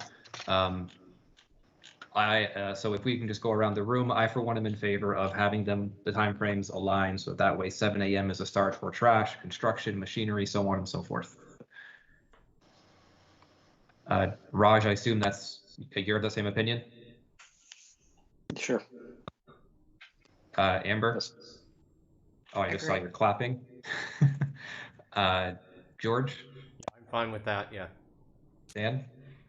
Yes, I'm fine with it. Okay, so we'll move everything to 7 a.m. Okay, Appreciate that. got it. Amber, did you have a question for us? Yeah, I have a couple, but while we're talking about the trash section, I don't know how others feel about this, but I'd like to see the words utilizing mechanized conveyances removed. And leave it general that no trash should be picked up during that period of time. My concern is that there's still going to be noise that's emanating from these trash trucks, regardless of whether they use the device to put the trash in the back or not. But if I'm in the minority, that's fine. I don't think we had a discussion about this. I think you did mention that last time. I don't remember how far it went. I'm fine with that personally, but I kind of oppose the idea just because there are a lot of smaller operators that just have a pickup truck and they're picking up things and doing stuff. Yeah. And I think we start going down this road. What's noise? You know, I think mechanized, especially containers that are being lifted. Somebody's not going out, jumping off a truck and grabbing a dumpster and dumping it in the back of another truck. I'm opposed to that change. Thank you, Dan. George? I tend to agree with Dan. I mean, I think you start to, someone just with a pickup truck throwing a bunch of bottles in there, it's hard to say exactly where it goes. So I think really, as I recall, the original intent here was the big trucks that are picking up the dumpsters and,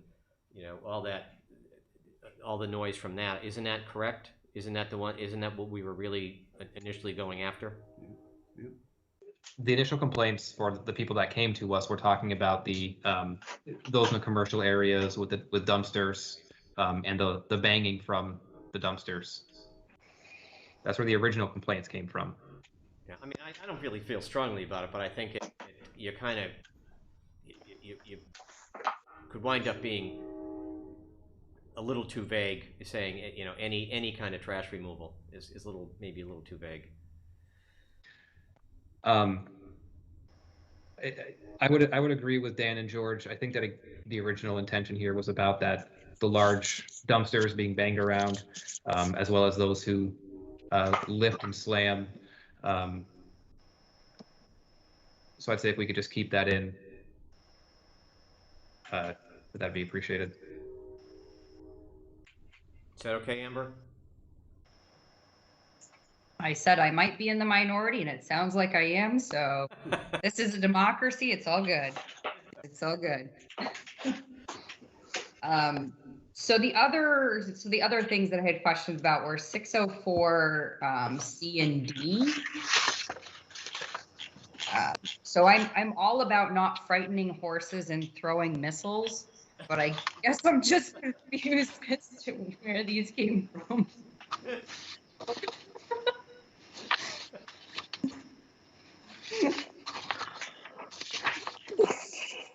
I do. Now like you've them. started something. I do like them.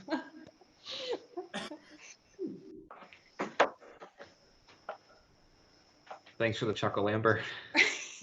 Sorry. This has come up a lot. So I think we do have sorry, go ahead, Chief. No, I guess what I would say about that is, no, we normally don't see horses on the streets, thankfully, anymore. But it is always a possibility, and we do have that at the fair time, or it could be at the Memorial Day parade time, that kind of thing. Okay. So that's where that would come in. And obviously, frightening a horse does cause a pretty good public safety issue. So, and we have seen that at the Memorial Day parade before, not intentionally, but yeah. We came upon. I agree with the chief on this, and as far as missiles, I mean, that is just general language for any projectile. But anyhow, speaking to the whole thing of horses runaway, there was a woman who does the large draft horses, and her horses broke free in Burlington, I don't know how long ago, but that can be a very dangerous thing. So sure. I definitely get that in there. Yeah. And just to clarify that, missiles is a legal term for just about anything that can be launched or thrown or something like that. So that's why that's in there. So my son's going to middle school. Does this mean if he throws a spitball, that's a missile? Yeah. Yes, it does. Nice. I guess. And we'll go. Only if he throws it at Amber. Yeah. Yes. His permanent record. Yeah. Duly noted. We do have a nice definition of disorderly conduct in 604A, but apropos of nothing. A couple more. I promise. I'll quickly go through these. In section 6. Geez, 605D. Is that 12? The last bullet there, which is about the use of firearms. I guess I questioned this one being in here because I didn't, and maybe this is just me not understanding fully what the ability to use a firearm in the village is. But I didn't think that you could discharge a firearm in the village. So I'm even in a hunting situation. So maybe, I guess I'm just looking for some education on that one. Rob?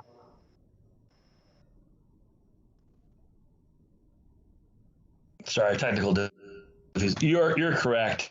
It's an oversight on my part. When stripping the village and the town as a combined document, this would apply for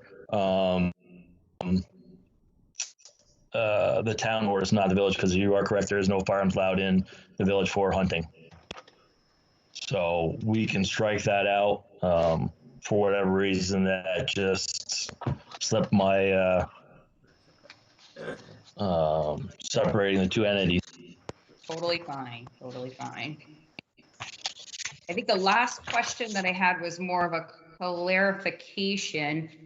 There's a couple of references to, like in section 610 about, 610F, what I think is that, shall not misrepresent facts to the village clerk when getting a permit. And so there's a couple of references to the village clerk issuing permits and stuff. And I guess I'm just looking to, right now, the zoning office issues those permits. Am I incorrect there? I mean, I think it's just language that I'm trying to get at. My understanding was that it was the clerk that was issuing those. I didn't think it was zoning, Well, but I might be mistaken. the other thing is there are a lot of permits. You get a marriage permit, you get other things, Amber. It's not just building permits. It could be any kind of documents, I assume. It could be people could lie or use false statements or such. So it's not just zoning. Right, but Terry Haas gives out zoning permits, so maybe you need to include both. I'm just saying there's a lot. I don't think we have a village clerk, do we? You do. We do? Susan. I mean, well, Susan, right? I mean, yeah. And my question for you, Amber, is would it be better if that just said public official? Yeah. It could, yeah. I think there's a couple of places in there. I did not mark them all, unfortunately, but where there is a reference to the clerk, so maybe just a find, replace kind of. That's So is that sorry. Is that the wording you were thinking is public official? Does that work for everybody? I think. Okay. Do we need to then define what public official is, or in your expertise in the legal field, is that defined well enough so it's commonly known? That might need a definition. That would be a definition, because technically we're public officials, but. I would hope or assume that you all would be able to use a definition somewhere instead of us brainstorming that right now. Yes. Awesome. While I was hoping we'd be able to pass this tonight, I'd rather make sure we do it right instead of passing it too quickly. Absolutely. The last question that I had was, I think it was more for Amber. So I think over the week you had a discussion with the lieutenant about the sound recording device or the sound measuring devices and what standard they should meet. I don't know. I'm not questioning that. I think it was just a typo. Okay. I don't recall unless I was, I don't recall having any issues with, I clearly have no purview over that. It was just a typo in the document. Okay. Our understanding was that we should change it from minimum to maximum standards, and I wanted to make the point that we shouldn't do that. No. Leave it as minimum. So we'll change that back and come back to you with that. So perfect. That's it. That's all I had. Did anybody else have any other edits, additions, changes to this ordinance? So pending one more review, the addition of a definition for public official and some of their comments, I hope then at our next meeting, we'd be able to be at a place where it's a final review and get this approved.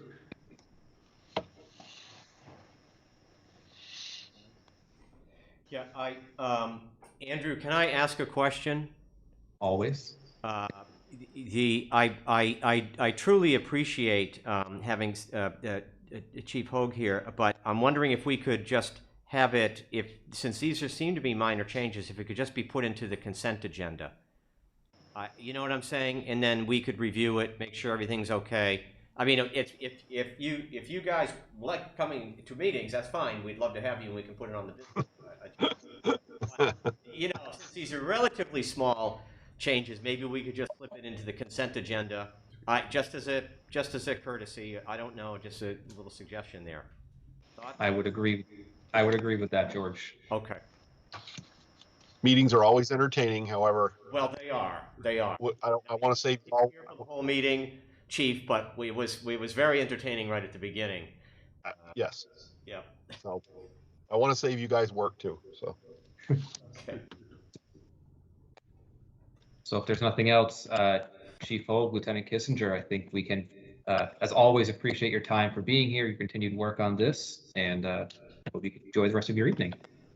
you're very welcome. Unless there's anything else you want to make sure we hear. Nope, I have nothing. Nope. Thank you very much, and I appreciate all the feedback. Thank you. Thank you both. Right. Thank you. Thank you. Thanks, gentlemen. Thanks. Have a good evening. So we, I believe, amended the agenda at this point. We have one before that. Okay, I'm wrong. No, we did amend it. That's not wrong. Yep. That we had Nope. just, yes, the rail. Down there. Yep. And Marguerite, I didn't have my email open. Did you send something Yeah, or? let me get that. Can you see this now? There we go. Yep. So I think Robin is here. I saw him at one point. Maybe I'm wrong. No, I do see Robin. I believe he's unmuted himself. If you, Robin, if you want to go ahead and just introduce us. Hi. This came up when we saw Vermont Rail Plan. The rail plan is to reinstate the Montrealer. But what they're proposing is that the train goes from Montreal to Springfield, Massachusetts. Then you get off the train, wait for another train, and finally go to Boston. Now, in terms of people from Montreal getting to Chittenden County or getting to Waterbury and skiing in Stowe, that's fantastic. But, you know, at the moment, for both the Amtrak trains to Vermont, the state pays for those trains to come to Vermont because it's not a service that makes money for Amtrak. And it seems we're setting ourselves up for many years of paying for this as well, because the way it's set up, it could take 7.5 hours to get from Essex Junction to Boston. Now, most people are probably going to get a bus or take a car if that's the case. There's another option. It's a heavy lift. It's not an easy lift. And that would be to go through Concord, New Hampshire. There is about 22 miles of track there that was lifted a while ago, although New Hampshire owns the right-of-way, which often with these projects is the difficult aspect to get, as you'll remember from the connector road. If that track was reinstated, it could take about 3.5 hours to get from Essex Junction to Boston, which would mean 5 hours probably from Montreal to Boston. Now, if you're in Boston, you want to go skiing in Vermont, pretty sure you would take that train. That's probably a 3-hour trip. But the way it works at the minute, I'm not that familiar with the landscape in Massachusetts as most people, is if you're getting off at Springfield, you'd have to go west to go south to go east. I'm not sure how many people in Massachusetts or in New Hampshire are going to make that choice. I think there's an opportunity here to do something that's going to benefit us in the long run and save us money because we wouldn't be paying for this train. The Rail Council, some people say they just basically rubber stamp what the state wants to do, but if that was the case, there wouldn't be so many people signing up to get on it. They do have influence. I do remember when Dave Crawford and I went one year, there was a change influenced, and it was voted, what the state wanted to do was voted down by the Rail Council, and the state went back to the drawing board and did make some changes. I think as the busiest train station in Vermont, it behooves us to have somebody, a voice at the table, to have somebody there to speak for us. I think generally speaking, the council is filled politically from a municipal perspective, people from the south and maybe Burlington. We really haven't spoken, and given our status, not only the busiest train station in Vermont, but also the only one in Chittenden County at the intersection of the Eastern and Western Rail Corridor. it's really something we should seriously think about. You can go online to the governor's website and apply to be on the Rural Council. So if the trustees felt that somebody from the village could do some good there, I think it's something certainly worth considering, if not doing. Thank you, Robin. And I would wholeheartedly agree that it would be fantastic to get a trustee on to the rail council for the state, given that they had just approved of the state rail plan, either at their last meeting or a couple meetings ago at this point. It's a little late for the existing rail plan, but that is updated on a regular basis. So getting somebody on that sooner rather than later would be I think, very advantageous to the community. I, for one, don't have the time as they meet during the day, so that is a daytime requirement. Is there another trustee who may have an interest in this? I might be interested in it. I'm not sure. I'd have to look into it a little bit, but I might be interested in it. But I don't think, is this restricting to the trustees, or would it be someone we could appoint? Because I know some other individuals who might be interested as well. It's not, does it necessarily have to be a trustee? So what it has to be is it has to be a person. And that person has to apply to the governor. And so it's not as if we can just ask the governor. We can always ask him to do whatever he wants. But it's not as if the governor is just going to hold a seat for Essex Junction. Okay. So it does have to be a person. And this is something where if we want, we could use our network to try to make sure we find the right person if a trustee can't do it. And I don't mind being a part of that conversation offline at some point in time. Yeah, I can't commit to it right now, Andrew. I can about Dan or Amber or Raj, certainly, if you're interested. I have to give it a little more thought right now. I can't. Yep. Just right now can't commit to it. I couldn't do it right now, but I think it's something we should definitely make sure. I think Robin's right. We should definitely make sure we have a representative there as best as we can. Where, Andrew? They're hybrid meetings right now, or they're virtual meetings right now, as state employees are still virtual. And the Department of Transportation, from what I understand, has not yet gone to fully hybrid.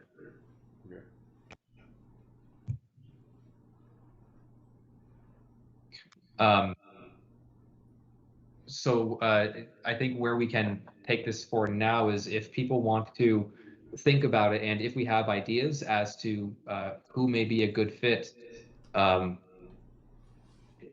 we don't need to formally approve of somebody, although I think that it may be helpful for that conversation with the governor's office, where if we were to involve our local representatives in this process, and then if we do find the right person for us to have a vote on that person, it may be beneficial in terms of saying, this is who we, as the Village of Essex Junction, as Robin has said, the busiest train station in the state of Vermont, so on and so forth, would appreciate the appointment of this individual.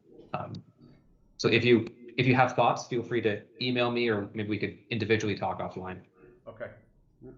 Thanks. Robin, I see your hands up. Yeah, thank you. Just thinking bigger picture.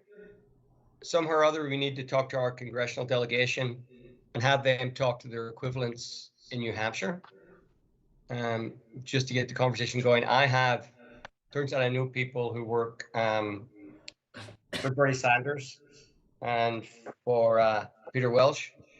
So I've contacted them, but I think we need somebody at a higher level than me to continue the conversation. Because I don't think people actually know the bigger picture and know what the possibilities are.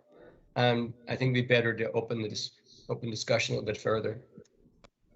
I'm always happy, Robin, to be a part of any of those conversations.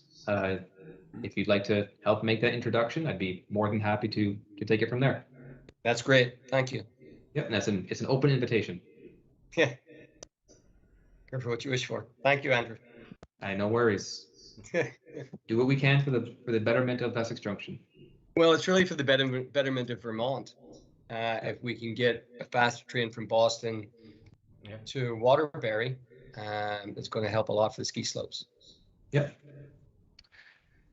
So I see Annie Cooper has her hand up. So board, if you don't mind, Annie Cooper, why don't you go ahead, unmute yourself, and floor is yours. Thank you. Can you hear me? Yes, we can. I will happily be a placeholder at that table if you need someone to just launch the idea, and then happily step aside if someone else wants it. So that sounds fun and exciting, and I want to make sure that we do get a seat at that table. So if y'all are still working on it, you can throw me at it or not. Appreciate your constant and unwavering willingness to do what is best for our community. So thank you as always, Annie. I appreciate that. Thank you very much, Andrew. Thanks you guys for all you do. Thank you. Thanks. Any other trustees have anything else on that agenda item, or are we good to move to the new 5H? Okay, so why don't we now move to the approval of the Champlain Valley Expo events requiring waivers. Amber, you had asked for this to be pulled up from the consent agenda. I did, and the only reason I did that was just because I was confused as to, I thought we had already approved waivers, and so I was confused as to why this was coming back. And so maybe, I mean, after 3 years, I think I'm still trying to figure out exactly how the sound agreement waivers and everything with CVE works.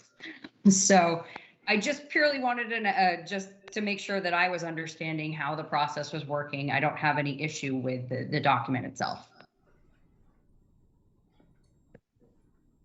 I'm not going to lie. I don't recall when we last did this, so I'm not going to try and guess that. Yeah, I couldn't either, so that's why I put it on there. Robin, I see your hand is up. I assume you can address that? And I saw Tim earlier in the meeting. Yeah, he was here. Yep. Robin, now your hand is down. And Amber, there's no penalty for approving it twice. I thought the memo said that it was informational only. Yeah, it was just FYI. This is because most of them are passed. It's about 50-50.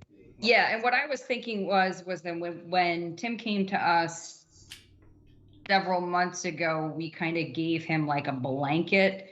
We're giving you these waivers because he was unsure as to what particular concerts were going to be. Like, I think he plans them. This is my understanding of it. He's planned these things a year ahead, but because of COVID, he didn't have that ability to do that this year.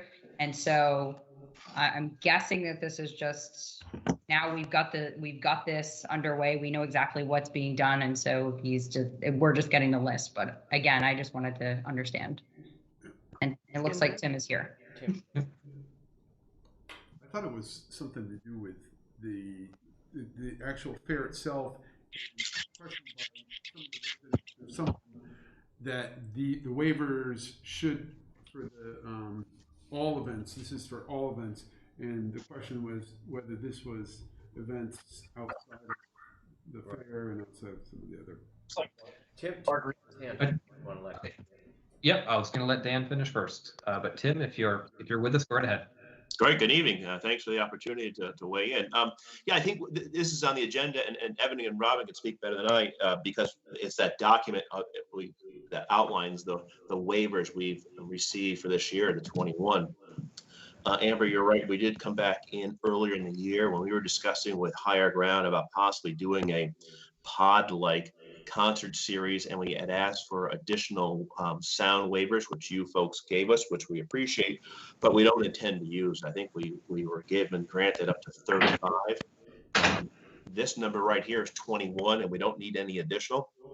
We typically have 20. We went over a bit this year because of the high school graduations. I think we had sound waivers for 4 of the high school graduations. Typically the 20 number works fine for us. And candidly, there's probably some events on there that we still monitor the sound that you probably don't need to, but we do just to be on the safe side.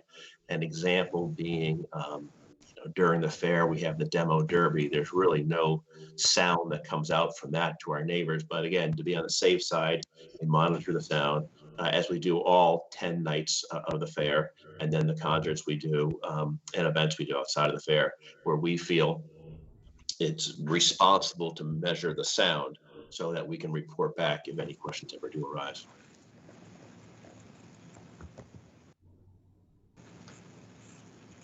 Thank you, Tim. Trustees, any other comments, questions, concerns?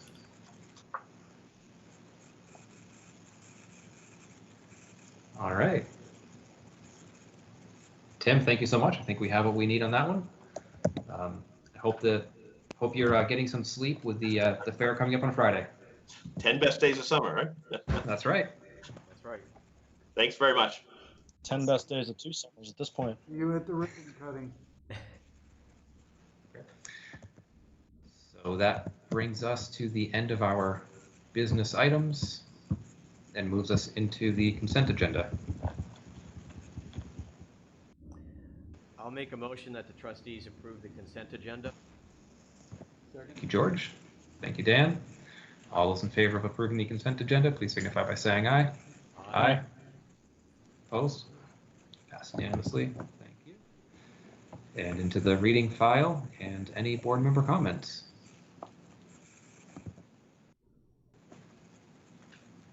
It was a late night. We just did this yesterday. Does anybody have anything else, or? I'll just say thanks to Brad and Chief Hogue for including the follow-up on sort of an unusual memo addressing some comments on a Facebook page of all places, but did concern a number of residents, so it was nice of them to provide some clarification. People are wondering about Maple Street Park. It's a good explanation of the actual situation with some facts. So not to worry, our premier park is a very safe and inviting and fun place to spend some time. Absolutely. Thank you for saying that, Raj. Evan, Marguerite, anything else from you? No. If someone wanted to make a motion to adjourn. Adjourn. Wow, Second. that was fast. Holy goodness. All right. That's non-debatable. All those in favor signify by saying aye. Aye. Anybody opposed? All right. You have it. We're done. Good night. Thanks, everybody. Good night. Catch up on some sleep. Yeah. It's like a miracle. It's like a miracle. What are you seeing Charles Safford for? Just catching up. Yeah. He is, we talk from time to time, and he is looking to update a position and was asking for me to potentially be on his interview panel. I said, we keep talking about going for a beer or a glass of wine. Is this ever going to happen? Well, maybe. And he said he was off this week, so he Oh, said, well, you should and I definitely. said, okay, Yep. all right. Yep. Tell him I said hi. I know that, you were